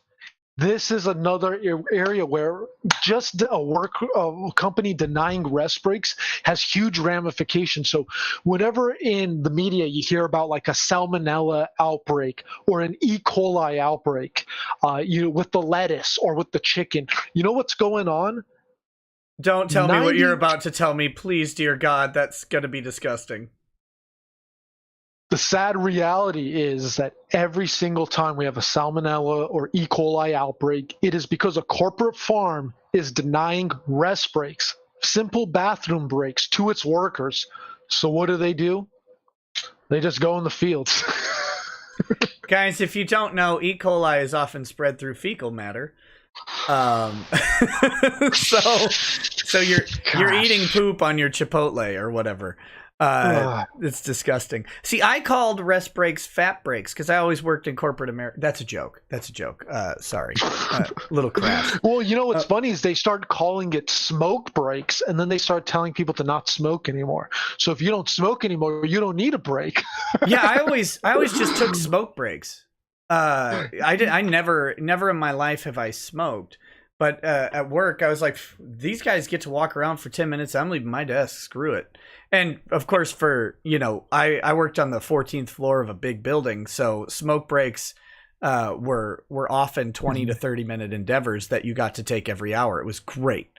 I utilized them all the time. Every workplace is different, but generally speaking, that's not the case what most people experience. And, I think it is important to note that like every state's meal and rest break laws are different, but they all have the same timing requirement. So every state will say that if you work less than 6 hours a day, so this is something typical for like a waitress. So if you're working less than like 5 or 6 hours a day, you don't get a meal break. You get a rest break, like a 10-minute, catch your breath sort of thing. Right. But you don't get a meal break. And if you're not getting your rest breaks, you're owed money. Every state says this. Now, if you're working, let's say a full day, 8 hours or what have you, every state's laws say that after, even if it's 1 minute after the 6 hours of work or 5 hours of work, it gives you a set time. Every law will tell you exactly how it is. They'll tell you that if you're 1 minute late, you're owed a lunch break. And if you don't get the lunch break, you're owed money, an extra hour of pay. And so if you add that up, let's say you're a waitress and you work for a company, a restaurant for 4 years every night, you're working 7 hours, 8 hours a night, but you're not getting any of your breaks. That's all money you are owed. Right. And it adds up. Oh, yeah. And not only that, some states even have waiting time penalties. So if you didn't get it soon enough, you get even additional penalties. So again, it's worth knowing the specific meal and rest break laws, because even if it seems like such a trivial issue, most people scoff. You know what? I'm just going to put it out there. When people ask me, like other attorneys ask me what I do, I tell them that basically my bread and butter is off meal and rest breaks. Because most people wouldn't think that this is an issue. Most companies think they can get away with it. And we live in a society that scoffs at people when they go after it. And what happens? There's a ton of money just sitting there and nobody's going after it. I know it's going to be different state by state, but just in general, what's the average statute of limitations? Because I ran into this issue before where, and I had to refer this one out because I don't do this, but they were being forced to donate, in quotes, an hour of time at the beginning of every shift, where basically they worked off the clock. But the person had been working at this place for something like 19 years. And so, but due to statute of limitations, I was thinking they were only entitled back, I can't remember how long it was, but it was like 4 years of back pay for that hour of work that they were having to donate. So how does that work out with like meal and rest breaks and stuff like that? Is the statute of limitations told on the day that you lose the particular benefit, or is it told far later than that and aggregated together? Mm-hmm. So I know I'm familiar with the 4-year statute of limitations you're talking about, because just going back to why every state is generally the same. It's because every state generally likes to copy the laws of California, New York, or Texas. So this is why every state in the middle tends to have the same laws too. But so what you see is a lot of states do operate on like you can only go 4 years back. And if you're fired, you only have like a year or two to bring your claims. Now, every state is within that sort of 6-year window sort of thing. Right. Now, where that window goes exactly, is it, let's say, I don't think it's fair for if a worker, like the example you gave, where he had to have brought his legal claims 4 years ago, sort of thing. But he kept his mouth quiet, and he's headed his head down. He's a good worker. He wanted to keep his job. He kept going and ended up getting fired for another reason. Was like, hey, you were doing this to me for the last 4 years, and I didn't say anything. Right. In those situations, a competent attorney should be able to handle, in the sense that, like, the statute of limitations don't apply, in the sense that they would only kick off right when the relationship ends, because you as a worker are doing you're doing the dutiful thing. Right. You're being a loyal worker. You're doing exactly what capitalism wants you to be. And in the end, if they get fired for it, I think they should have every reason to fight for everything. Now, going back to, if you're seeking just settlement, you find an attorney that'll throw the kitchen sink. Well, because it doesn't matter if there's a statute of limitations issue, because they're gonna pay a fortune fighting against it. Exactly. So that's fantastic. I have a couple questions, and then I want to get back into that the social issue thing, because I just think it's a fascinating thing that companies are doing this. So the Pie Baker says, my employer is about to enact mandatory COVID tests in my building. We already are required to do temp checks and a symptom survey daily. I'm in an at-will state. Where do my rights draw the line? So with COVID, you're going to have to follow your state's specific guidelines, because every state is different. Some states are really strict, where the employer, if they are doing something for the benefit of, extinguishing COVID, you're pretty much going to have to abide. You know what I mean? So in this situation, that if they live in a state where the employer is giving full obligation in handling COVID restrictions, then you're simply just going to have to listen to what they say. But not everyone. Some people are in more lax states. And so if your employer is telling you to do something, unless it's against the law, they can pretty much tell you to do anything. Can an employer require a blood test for you to show up for work? I mean, I get the COVID context, but in general, I mean, that seems like a bridge too far. Now, urine test is one thing, periodic UA tests make some sort of sense, but a blood test is a little more invasive, right? Because they have to actually literally inject and withdraw your blood to do it. So I don't know if there's, outside of the context of COVID, is that something that's allowed or protected or what? No, that definitely seems really invasive. Sure. And the reality of the situation is, with at-will employment, the at-will goes both ways. So if at any point your employer is asking you to do something that may not be against the law, but you don't like, but they have every right to ask of you, you're either going to have to do it or just quit. Sure. And that's pretty much just the reality of the situation. And this, going back to the example I gave, when the clients call me and they tell me I'm experiencing X and X issue, my first question to them always is, how much is your job worth it to you? Because I mean, if you can survive without your job for a little while, coast on unemployment, look for other employment, while you might be able to get a settlement within the next 2 to 3 months. If that's a situation you can tolerate, then by all means, make a fuss and file some complaints, see what happens, Yeah. But most people aren't in that situation. Most people call me in that situation, have too many life obligations to really challenge their employer. The majority of workers, combined with how we have culturally determined housing costs alone, has made that an impossibility for most people to go without sufficient work for more than a month or two at a time. Stegus has donated and says, I'm a contractor for a big tech company in Washington. Oh no, that sounds like Microsoft. They require I attest that I don't have the Wu flu symptoms before entering the building and get an email saying so. My employer requires me to send the email to my manager, who records it daily. Is that a HIPAA issue? That's a Interesting question. So in the case of being an independent contractor, again, you are presumed to have negotiated that contract by the law.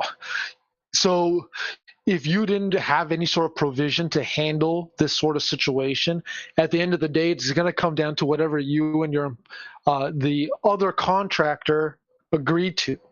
Now, if they won't agree to paying you unless you abide by that, that's going to end up being a contract issue, because again, if it wasn't in the original contract, you'll have to fight it out.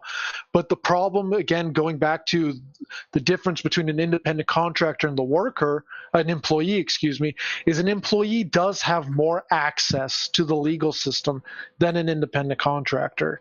And so making a sort of contract claim against your employer in that situation, you're probably not going to, not only will you not succeed, but you probably won't see any sort of legal solution to it anytime soon either. Independent contractors generally are just a really tough position to be in, because unless you're on the negotiating end and have a really good negotiating skills to be able to get yourself the contracts to protect yourself, most people, unfortunately don't do that, and they're just stuck with whatever they originally signed to. Okay, there's a clarification on this. He's not actually an independent contractor. He is an employee of the contractor who contracts with the the big tech company. But the question kind of relates to HIPAA, and that is, and maybe you can comment on this, what obligation does an employer in general have to keep your health information private? Now, because I guess the allegation here is your private personal health information would be that the status of your COVID, I guess, diagnoses, and then they are disclosing that to a third party that is a third party beneficiary of your employment, but you don't have direct privity with that person. Yeah, and this goes back to what exactly is that state's laws on COVID right now? Because if the state right now is saying you have to workers have to abide by all restrictions the employer makes, then they're not going to have a legal avenue by challenging that. Because again, this unprecedented nature has created a lot of different legal solutions in every different state. Not every state, as you can tell, is taking it as seriously as others.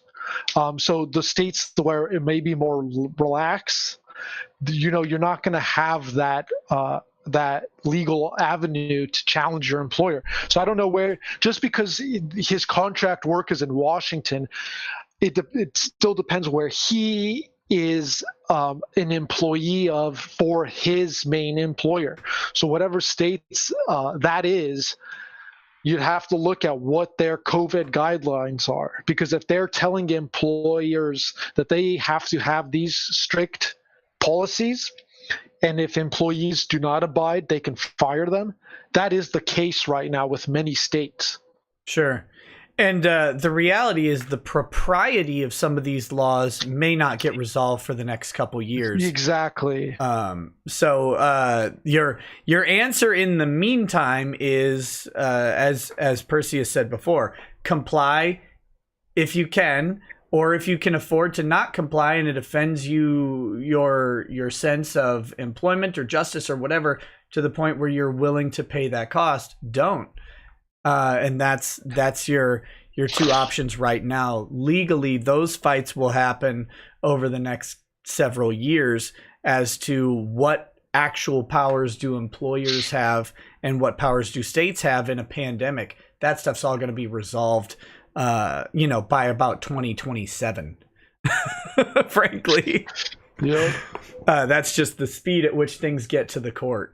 So I want to. Everything's so backed up right now, Right. I mean, a lot of trials that were supposed to happen right at the beginning of the lockdown are probably kicked out to next year. So everything is pretty much a year behind. Exactly. And then what I was talking about, of course, is the appellate and Supreme Court process is going to be several years attenuated from now. Even it just is slow moving. So let's get back to this idea of corporate sort of social interactivity. I love the point you brought up about corporations using that almost as a weapon against their own employees. But what about kind of piggybacking on that, but going in a different way?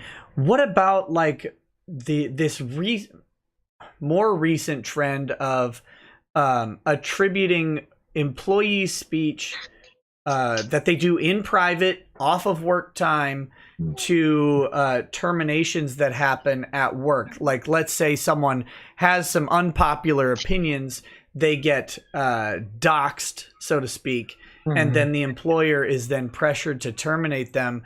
Is there any sort of protection that that employees have, or even not protection, but retaliation they can take against employers who go after them for some sort of political speech, or what kind of advice would you give those people? So generally speaking, just because you're filing a lawsuit against your employer does not mean you're filing a lawsuit on the issues that are most important to you. Now, Right. they may end up having the same outcome, meaning money in your pocket, but it might not have the same content that you may be thinking. So what do I mean by this? In your example, let's say someone's like a Trump supporter. This happened a lot in 2016 or what have you. You know, like someone was outed as a Trump voter, gets fired for some Facebook posts like, you know, pro-America, whatever. Right. Then it ends up the employer says like, you know, may not even give a reason, but basically indicates that what happened offline is the reason for their termination. Now, in this circumstance, no matter what, you always have a wrongful termination. You should always bring a wrongful termination claim. And by that, I mean, obviously you have to find someone in a law office that will take it. But my point being is there is a wrongful termination claim there from the get-go. Because one, the wrongful termination basically it legally alleges that I was fired for a reason that goes against some social policy. Oh, okay. So it can be a law, but it can be other aspects. So, for instance, in the example of someone's like, you know, this example, the Trump voter getting fired, you know, he can still allege I was wrongfully terminated for conduct I engaged in outside of the workplace. In other words, my employer is trying to police my behavior outside of the workplace. So that is what you would claim on the circumstances behind your termination. Now, let's say that there were other issues beforehand. That you had filed complaints, nothing came of it, you kind of forgot about it too, but you end up getting fired for another reason, and you know it too, but it doesn't matter. You can still allege a retaliation. Hey, back in 2017 or back in 2013, I made these complaints to HR about, you know, these legal violations. They never did anything of it, and you know, they use this as an excuse. This would be the argument. They use my Facebook post as an excuse to get me out for these other complaints I had been making. Going back to our point of why it's important to document everything you do. Because if it's in the case that you're getting fired for something that's outrageous, you have documented everything that you have complained about. So now your argument is you're trying to get rid of me for something outside the workplace because I'm filing complaints, because I'm speaking up.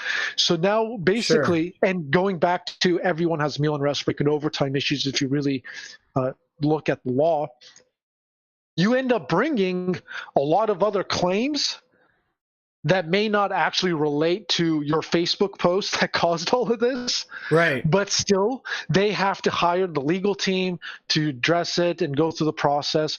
And that alone is just about putting weight and pressure on. Now, let's say it's the case that your employer, you get fired, and let's say you for whatever reason, you can't find a law office that's willing to take your case. Going back to the fact that there are government agencies there that only work if you file the claims. Right. So workers can file these claims by themselves. You don't need an attorney oftentimes, especially when you're dealing with meal and rest break issues or what have you. And in those circumstances, if an employee has to go through some government agency by themselves, just argue your case through the whole process. Tell them that it was unfair to why you got fired. Because at the end of the day, they're going to just throw money at you to go away. Now, you doing it by yourself is not the best advice, because an attorney is going to be a lot able to handle the situation. But going back to the whole notion that a lot of older attorneys are just not on the ball, there is this sort of cult. Not only is there an ignorance of the law amongst workers, there's a general ignorance amongst attorneys. Yeah. There's not that many employment law attorneys as there should be. There isn't. I think most people are afraid to file a lawsuit against Nike or Amazon because they use that or they like those products. We have this, capitalism creates this ridiculous sense of identity in the products people consume. And that makes no sense from an animal perspective. Like, a squirrel does not identify with the nuts it eats. A squirrel knows that it's just a nut. But so if I make fun of the nut, does. he doesn't get mad. He says, that's my nut. I'm going to eat it no matter what. It's not yours. You know what I mean? Yeah. He doesn't take offense to me saying, you know what, your nuts kind of taste bad this other than the squirrel's nuts taste good. Which, okay, that's not. Hey, no, that's great. Perfect. I know. Clip it. No, someone's going to take that out of context. Someone's going to take that whole quote out of context. We can only hope so. We can only hope so. No, but you get my point, though, that in the sense that when you have a culture that attaches their sense of identity, their sense of being to the products they consume, they're not going to challenge those corporations. You know, like, people like have an emotional feeling toward Nike or iPod or what have you. And the cult of Apple is horrendous, right? Like, just about every tech journalist ever, you can feel the let's put it a non-PC way. You can feel the estrogen seeping out of your pores as you read their glowing reviews of Apple products. It's just how it goes. We do, and it's the nature of how we have built our. And again, it doesn't matter your opinion on capitalism. There is this capitalist society where we have valued in such a way branding and corporate identity to the point that it is built into us, where we don't want to attack the brands we like. We don't, and you especially see this in countercultural movements, right? I don't know if you're familiar with like Naughty Dog and The Last of Us, the recent PlayStation release, the big game. No. But there's some controversy over some of the content in it. It was leaked beforehand, and it raised a big stink amongst a bunch of social commentators and stuff like that, who are commenting in the video game space. But the reality at the end of the day was all these people are mad about the content, and the majority of them are still going to buy Consuming the thing. it. 100%. Yeah. 100%. So these corporations know they can take any political stance, sell a product, and people will still buy it. They know that. Right. So a lot of people will say, like, well, why do corporations take opinions that no one likes or whatever? They're going to lose business. It's like, no, they're not, and they know they're not, because they know they have a willing and pretty much a consumer that has no self-discipline. Right. That ultimately, no matter what they say online, they don't actually have the cultural willpower to actually stop eating McDonald's. Well, and that's the whole thing, like you mentioned before, with all these companies identifying with pride, identifying with Black Lives Matter and stuff like that, they know that the majority population of conservatives, even if they take umbrage with these political stances, are still going to go out and buy the thing. It's just a fact. You're still going to go to Wendy's or whatever because you always go to football. Wendy's. You're still going to watch NFL, right?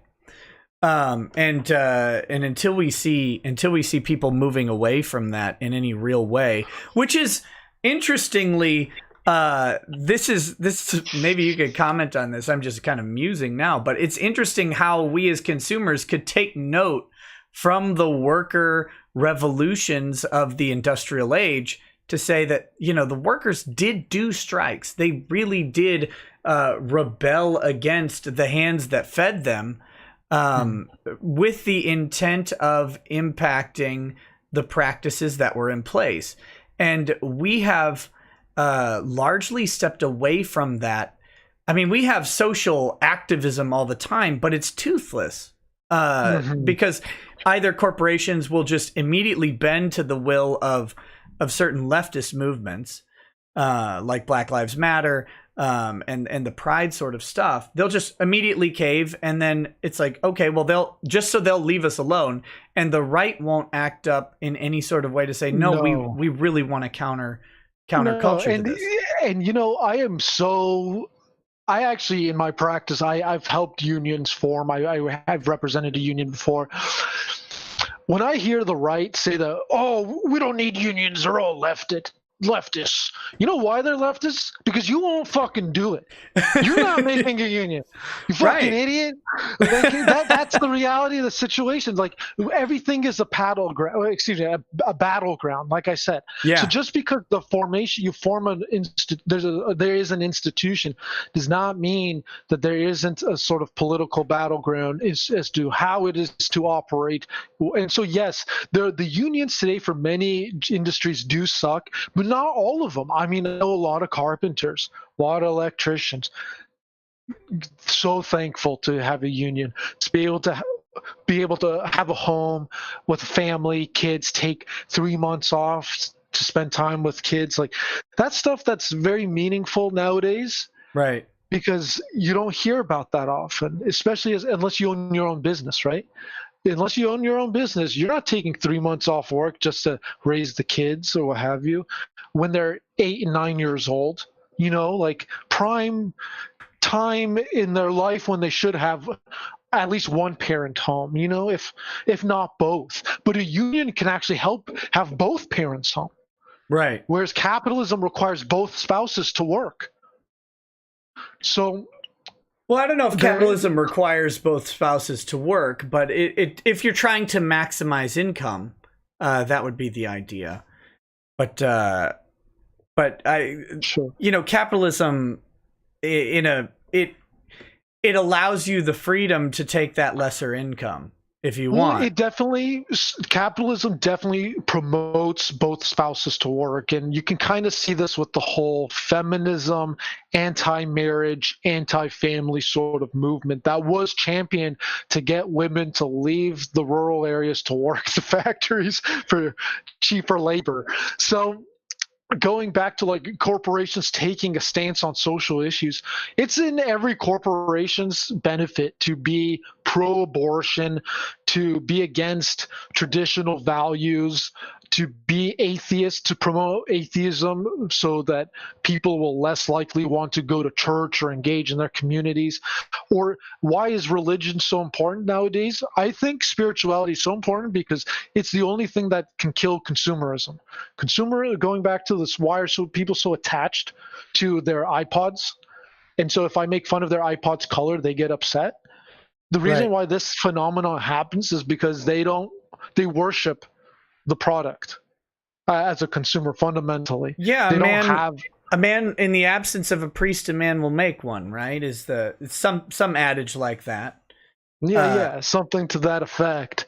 And so the culture of America is, and definitely just traditional values, are very much under attack by the corporation because it creates a more docile worker. Like, what is the aim of society? Like, when people say, why do we even have public education? Why do we even have all these sort of formalities or what have you? This whole process is about creating a docile, subservient consumer and voter and worker. That's it. That's why public education is focused on discipline, not knowledge. This is why, it's focused on getting the bullies out, the people who will not just sit there and just do the work and shut the fuck up. Right. Go like the Pink Floyd. They want us to all be another brick in the wall, sort of thing. And the society is geared toward that because ultimately, they will buy every product when it comes out. Yeah. They will buy every version of that product so they can release they'll buy the same product 3 or 4 times. Listen, we're not, you better stop talking about my Skyrim purchase history here, buddy. hey, we all have guilty pleasures, but it's what the golden mean, everything in life in moderation is fine. We just live in a society where people are consumed by their products, by their sexuality, by their racial politics, things that fundamentally I don't believe will increase their livelihood. Yeah, and I want to clarify, and I hate always doing this, but I can see it in the chat and stuff like that, but criticisms, it sounds like you're criticizing capitalism as a system, but capitalism as a system is amoral, it is amotivated. It is just merely the way in which goods are distributed. It's how we interact with capitalism and how, more importantly, we have interacted with capitalism over the last 200 years and really, most importantly, over the last 50 years that has built this system. Because we were a very capitalist system in 1955 when we had the majority of women at home fulfilling a traditional woman's gender role. We also, we had a prevalence of unions that were not so roundly disregarded and despised and not as overtly political. However, we have allowed corporations, and corporations are not inherently good or bad either, but we have allowed corporations to take the idea of capitalism and this idea of distributing labor and resources in the most efficient way to say that, wait a minute, if we get women out of the home, if we keep women out of the home by supporting things like you said, like abortion and stuff like that, where we take away these 9-month breaks or even longer 18-month breaks as women raise children, we effectively double the workplace and therefore reduce the cost of labor by a significant amount.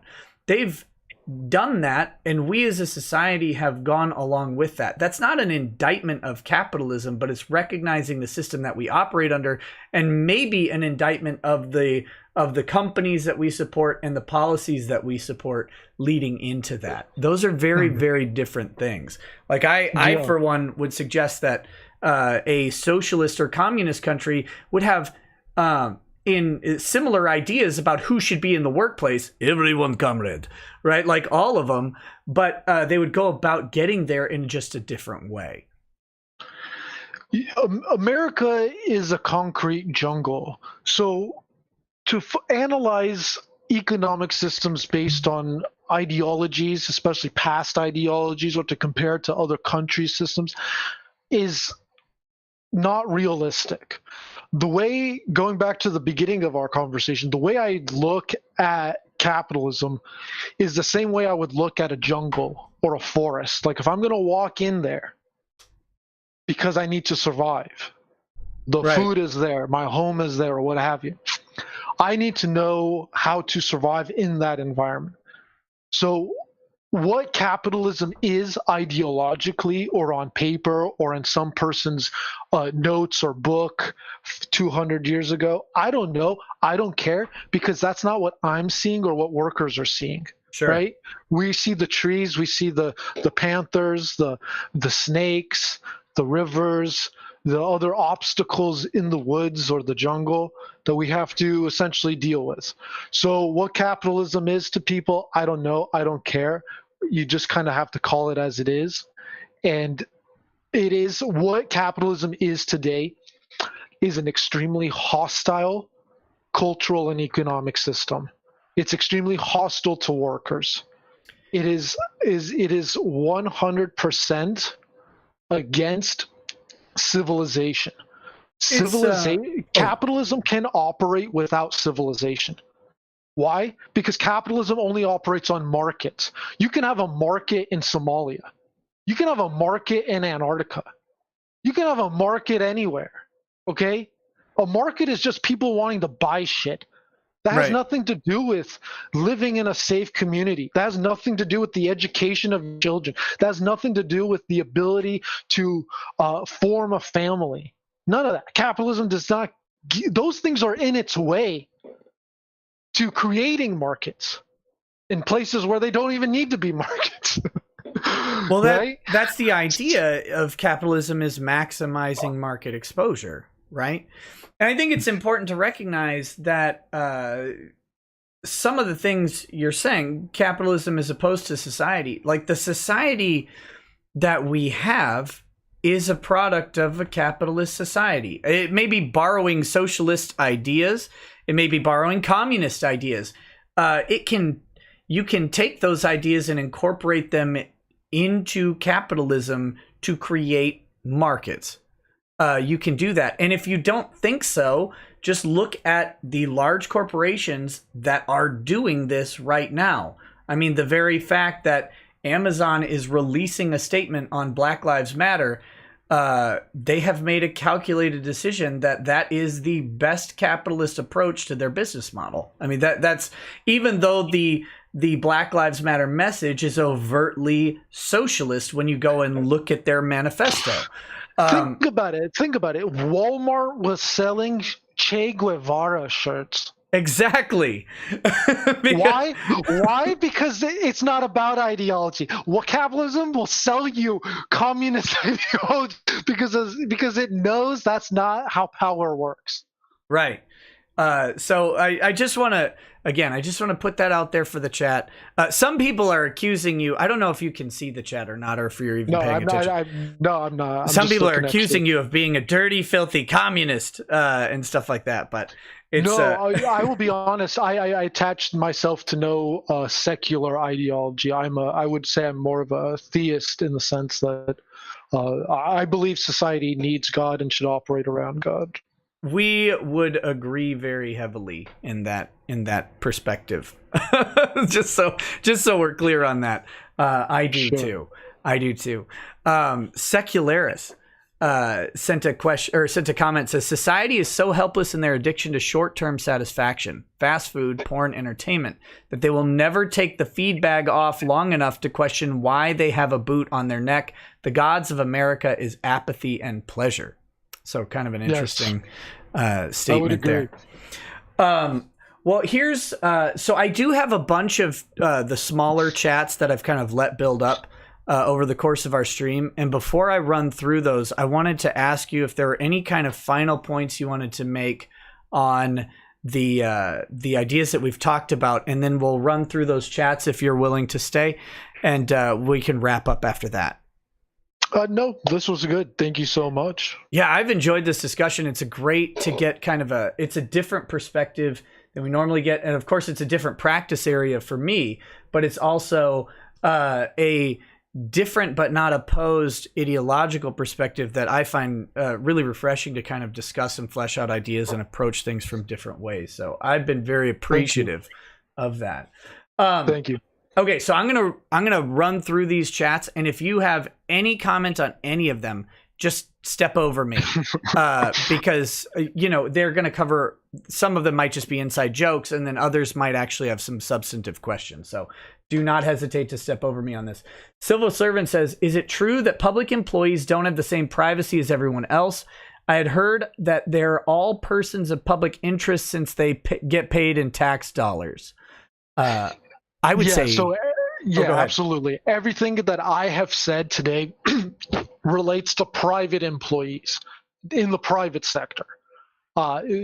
State employees, they have all different set of rules. Right, yes. And you also have a separate level to go along with those set of rules, a separate level of protection. For example, if you're a state employee and you get fired based on your speech, you actually can bring a more specific claim, because that is then a state suppressing your speech, and you're at least entitled to notice of your termination and an opportunity to be heard in some sort of process about that, about the suppression of your opinion. So you are actually afforded a little bit of a different process there. The Pie Baker says, if an employer receives multiple phone calls from hundreds of women that a man hugged upon their request, but they retracted their consent 10 years later, can that employee fire the employee? 17-0 squawk. I don't know if you want to. I mean, well, in theory, yes, they can fire anyone for any reason. That's what at-will employment says. At-will employment gives the capitalist any reason to remove anyone, and they will always use it to cut costs or save money. And in the case of if they're getting bad publicity, they're going to use that as a reason. Now, again, just because they have that ability to fire you, the law doesn't say they have to. The law doesn't force anyone to work. Why? Because of slavery. Right. We tend to frown on that around these parts. Yeah. We kind of went through a big moment in our history that ended this rule where you force people or require people to do things. Right. So the law does not even if you win a lawsuit, the law will never say you get your job back. No. They give you money. They give you money to go away. So the law can't force anyone to do anything. Right. But yeah, they can fire unless you. They're arresting you, unless you break the law, obviously. But you get what I'm saying here. Right. The consequences for that termination could actually come back on companies, although they're referring to an independent contractor, so it's a little bit different. Corin 42 says, what we need to do is blast all middlemen into space, keeping public telephone sanitizers, of course. Okay. Sing in whatever voice, I don't care. I'm not gonna sing. I wish it was in the land of cotton. Old times, they are not forgotten. Look away, look away, look away, Dixieland. In Dixieland, where I was born, in early on a frosty morning, look away, look away, look away, Dixieland. So thank you for that one. I guess the voice I sang in was monotone recitation. Angry Hydralist says, Nani, Nick is early. What universe is this? Well, my guest has a real job with early morning obligations, so this is a good time for us to talk. Gimme Skittles Now says, it's freaking me out seeing you live at a decent hour. If you can manage this, you should try to have early shows for Viva Frey and the Quartering to hop on. I did have an early show for Viva Frey to hop on. I think people forgot it. And it's mostly because on the early shows, people just don't see them as much. But also the Quartering's welcome on at any time. I'll reach out to him. Andrew War Snowboard. Oh, wait. Bolting / thank you for joining the channel. Andrew War Snowboard says, there are companies that believe not all dollars are good dollars. And those companies have standards for when it's acceptable to dismiss a customer. Yeah. So do you. So do you, right? Like if Hitler wanted to give you money, you might not take it. Keck7Go says, in my country, Finland, over 50% of workers are unionized, including me. American workplace culture and American unions themselves are so bizarre looking into. I agree. Have you looked outside of the U.S., Perseus, and noticed a massive difference in sort of the idea about labor? Yeah, so the Scandinavian countries engage in a lot of what I really like is what's called sectorial bargaining, where instead of having a union represent the workers in one workplace, you have a union that basically represents all workers in an entire sector. So one thing that what you see in a lot of capitalism is you have this notion like everyone's in competition, but what really happens is capitalism actually operates in cartels, where you have a sort of fake competition between an agreed 2, 3, 4 parties that push everyone else out. And so they will use the notion that we are separate companies and we're actually in competition with one another as reasons to bargain and create different rules and restrictions within the workplace. And this ultimately why there's a lot of different unions for each company in America. And I think that's we have to handle it in a more sectorial way instead of this is the union for Nike. No, we need an entire. There's some sector unions, right, like nurses and teachers, but they tend to involve more public service, even though they're private companies that run them. You know, different private companies own different hospitals, but you tend to, it's more of like nursing is regarded as sort of a public good type thing. Yeah, you will always find strong sectorial unions in very weird places. Like, for instance, the strongest unions in America are like prison guards, court reporters. They're not like the industries that you would think let's put it this way. Most workers have a driving job. Most workers work in a restaurant. Most workers or working in a grocery store in sectors where there are no unions, and those are the areas. So like a lot of the anti-union people will focus on what these other unions are doing in X industry, and it's like, how many employers and employees are actually affected by that in the grand scheme of things? I think the reason they do is because their jobs with such import and visibility. Right? Like everybody cares about nurses because we all want a good nurse if we're in a hospital. Everybody cares about teachers because we all want to trust that the person that is in charge of our kid during the day for the formative years of their life is not an idiot. So there's a lot of visibility. And I think it's a shocking statistic that you said that only 7% of workers in the US are under a union, because most people, they see these big unions in these highly visible industries, and we forget all of the invisible workers, right? Like IT workers are largely invisible unless you know your specific IT worker. Like they just work at corporations all over the place, and there's a lot of them. Truck drivers don't really have a union, and there's a whole lot of transportation industry people out there. So truck driving is like the most important job in America, hands down. Yeah, and it's oh man, I had a case come to me the other day that again I had to refer out, but it was a trucker, and he had been involved.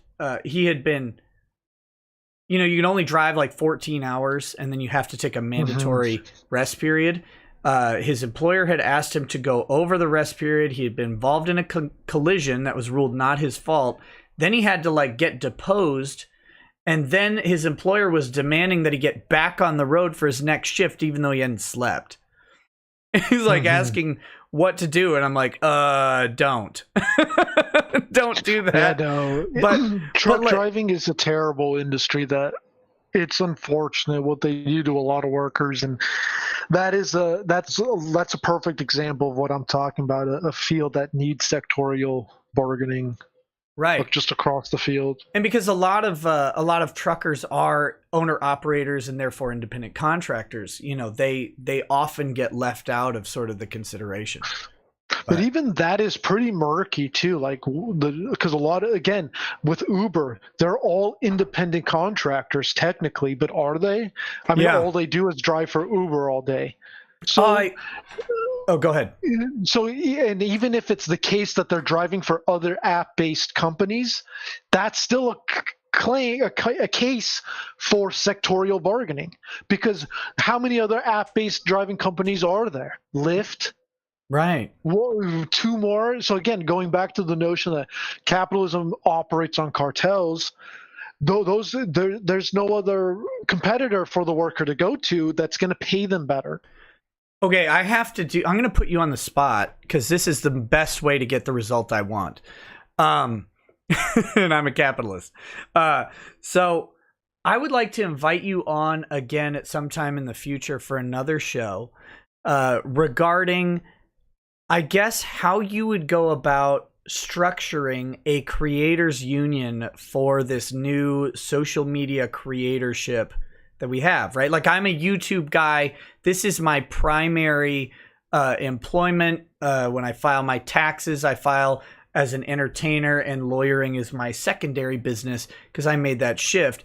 But we're all independent contractors. So what kind of structure would it look like? I would love to do a show with you and talk about like how to structure out this thing. People have proposed like a creator's bill of rights and stuff like that, but I would love to see your input on it. Would you be willing to do that? Yeah, absolutely. I mean, even your perfect examples, like how can you really be an independent contractor when there's no other website like a YouTube?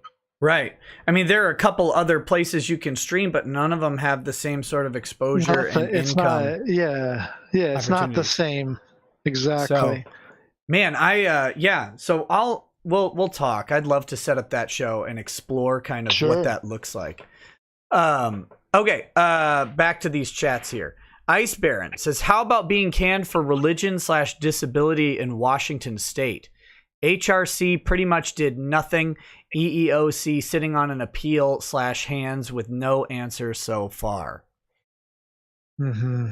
I mean, the reality of the situation is the law, every case is like craps. You know, you got to roll the die. You don't know. You can't guarantee a result. And just going back to my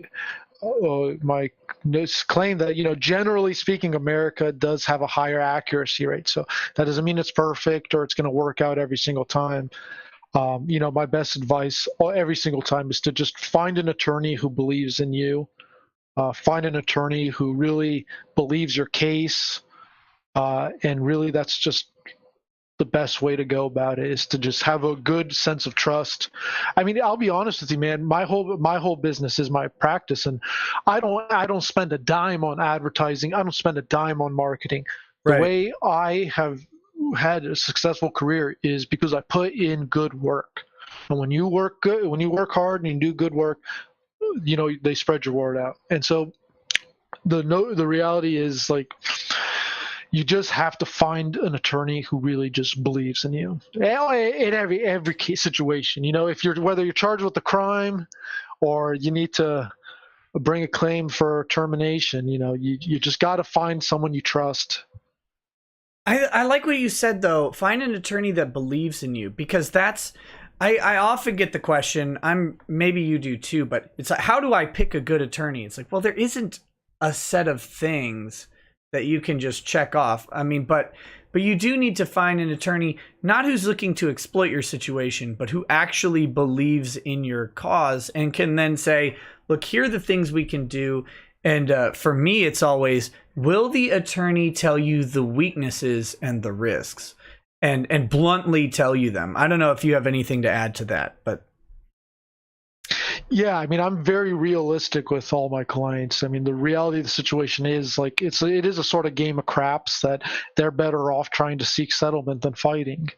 I mean, the reality is, to litigate a case in America today costs minimum $16,000. I mean, you need at least that much to litigate, to pay for depositions and at least one expert witness. All right. And most workers just don't have that.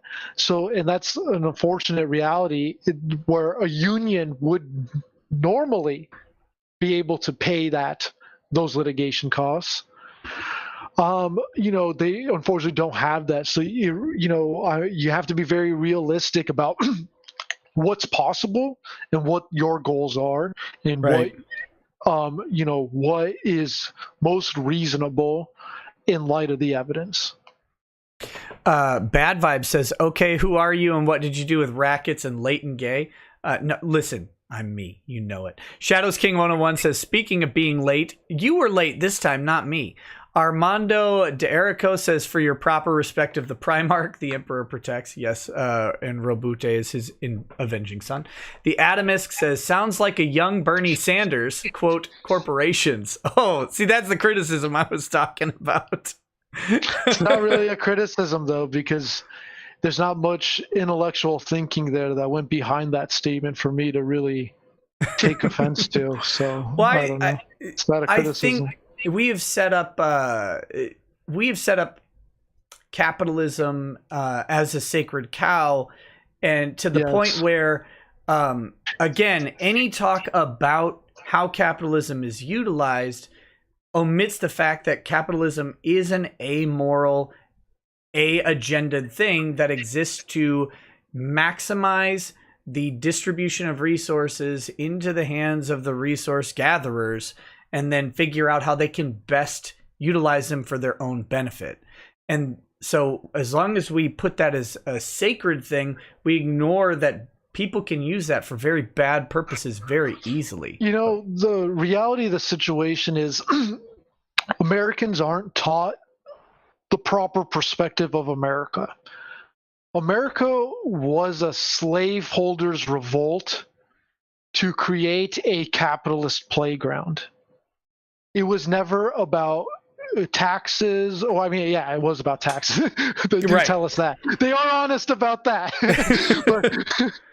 but it was never about some like benign notion of like freedom and universal equality and human rights, because, you know, where they say in the Declaration of Independence, you know, all men are endowed with rights from their creator. These were slaveholders at the same time.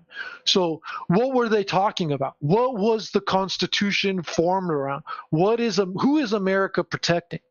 The reality of the situation is America was founded to protect capitalism.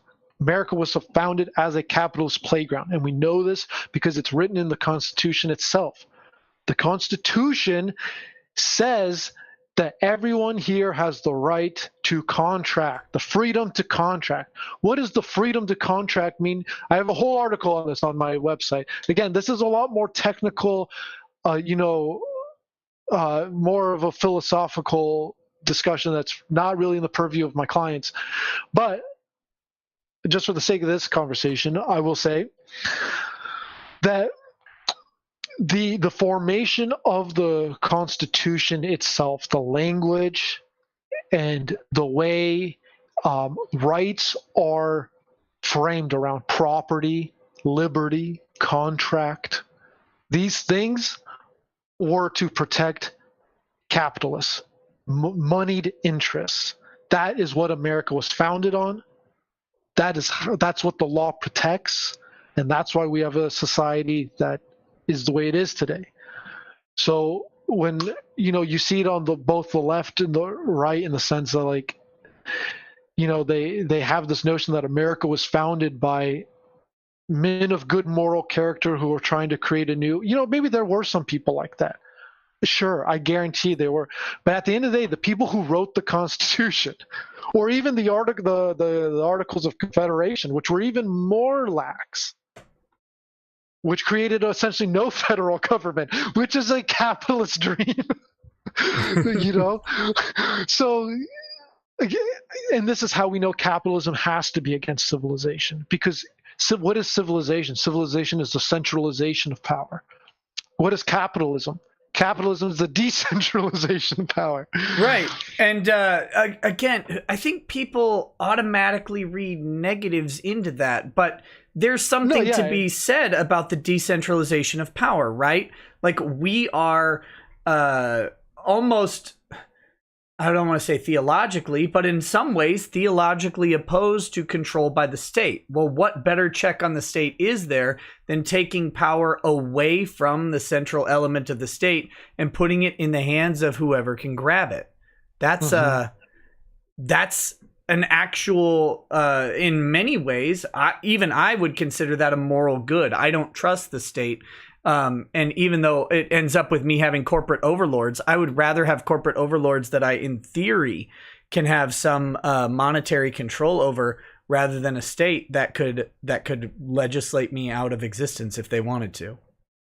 Mm-hmm. Absolutely. So again, the discussion around this stuff gets lost into people's notions of what is good and what is right versus what is. Yeah. So I don't analyze ideology or opinions. I analyze power. And that's the way you have to analyze these things. So I don't really know, what is capitalism? What is communism? I don't really know. I just know what power is, how it works in certain contexts, and it just looks different in different times and places. That's just the nature of power. And so, I call our society today capitalism in many respects for a lack of a better term, because we as a society have not created the language to think in different ways. We have not created the language to look at our circumstances from a different perspective. And I don't know. That's why I emphasize that. I look at this as like a jungle, as an environment. I look at the economics.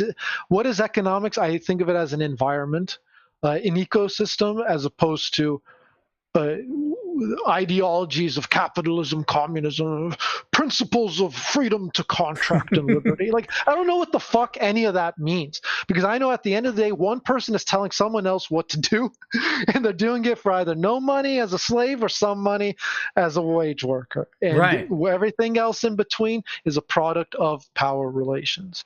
And you call it whatever you want. I don't know. I don't care. You have to just analyze it properly. Yeah, I agree. I agree with actually the vast majority of that. I'm really sorry to cut you short. I've just been here for like 2.5 hours, and my wife is calling me. I'm gonna have to cut it short here soon. Oh yeah, we've got one, two, is there three, one four, pressing five. question for me? We've got 6 comments left, and I'll just burn through them if that's cool. Go ahead. Sure. Reed James says, I'm confused. I see daylight out my window, and yet Nick is still on. Is he super early and straight? Yes. Sleepy Gaunt says, have to watch the rest on replay as I work in 6 hours. Watched all of Vinland Saga since I heard you talking about it. Recommend you check out Psychopaths. Thank you for the stream, Nick, and stay safe, man. You too. DCV Titan says, Apple, 50% of the functionality at 300% the price. Funk Biscuit says, you're on while I'm awake. How do we give show guest suggestions, and what info do you need with it? Keep up the great work. DM me. That's it. Mr. Dr. Crow says, the ideal system is one where the government, the church, and the corporations are all too busy arguing how to oppress me. They never get to do it. And Ulash1 says, the YouTube channel Camelot331 covers major companies' abuse of their workers. Also, I highly suggest reading the Lowe's subreddit. And I want to close on this one question for you. Have you seen where the CEO of Lowe's was ordering that the air conditioning being turned off during working hours? And do you have any comment on that as regards to workers' rights? Yeah, absolutely. That's terrible. I mean, I have taken many cases like that, in the sense that heat stroke is a possibility. That's a very much health concern. Every state has an agency where you can report health and safety violations in the workplace. One aspect of it is like the food department or what have you, the food inspector. And so my point being is there are agencies you can report health and safety concerns to. Again, wrongful termination is not about the employer actually breaking the law. It's about the employer violating some policy of society. No one's going to disagree that an air conditioner should be on during the summer. And in fact, there are probably laws written to that effect that there has to be some sort of health, safety, concern, temperature that every place should be set at. The law is very technical. You have to just really take the time to dive into it. And that's not your job. It's an attorney's job. So just find someone who really believes in you and really will champion your cause. Yeah, I cannot imagine being in a Lowe's as a customer. Those things are just metal ovens. Oh my God. Terrible. There's one more chat. It says, say in Bernie voice, gonna cry, gonna piss your pants, maybe shit and come. What is that? Oh my God. All right. Well, Perseus, thank you so much for joining me. It's been a fantastic discussion on my end, and I really appreciate it. Yeah, absolutely. Thank you so much for this opportunity again. Anytime. Yeah, and I'll send you a message, and we could talk about doing that contractor workers' rights stream at some point, because I think it'd be fascinating. Yeah. So just let me know. All right, man. Thanks a bunch. Have a good one. I'll let you go. Too. Bye-bye. Peace. All right, guys. There's one chat that came in after he left, but he had to go, and I wanted to let him get back to his life. Solemn says, "Are you doing a watch party later tonight?" I don't know what we're doing later tonight. I actually have to talk to Drexel and see what he's up for. Listen, guys, there's an interesting thing. You don't have to agree with people, but automatically determining that they're wrong because they disagree with your outcomes about something, I don't think that's super productive. Because let's say he does have a different understanding of how capitalism works or whatever than you. Maybe you incorporate that into your sort of library of information about the subject and see how it changes things, and if it doesn't, it doesn't. But I actually don't disagree with him on the overwhelming majority of what he's saying. I think people are automatically and defensively reading into it what they're inferring someone means. But when you're dealing with an employment lawyer, you can have the most red-pilled capitalist employment lawyer ever, and if he doesn't look at corporations as something that is averse to a well-operating society, you certainly don't have a good employment lawyer. You need to have someone who will recognize that you have interests that need to be protected and that corporations' interests are automatically protected and presumed. So that might inform his perspective a little bit if you give it that sort of nudge in your own mind. So I would encourage you to do that. But as always, I love bringing on voices of all different stripes. And I love getting different perspectives and interesting perspectives. And I'd love to have him on again, especially, guys, can we get a thought union? Think about it. Can we get this guy to help us create a thought union? I want one. I need one immediately. An e-thought union would be the funniest thing. That would be the most 2021 thing I can think of. So, Snark Mark says, I wouldn't have him make my government, but just what I want to empower me when fighting my personal interests. Yes, see, absolutely. Absolutely. Corin 42 says, HVAC code is usually based on either internal code or ASHRAE, both of which specify a maximum operating temp of 78 in the summer and a minimum of 64 in the winter. And guys, as someone with a heat allergy, 78 is far too hot for me to do any work. If I'm doing anything other than sitting in a chair at a temperature above 74, I start to have an allergic reaction. That would suck. That would suck. All right, guys.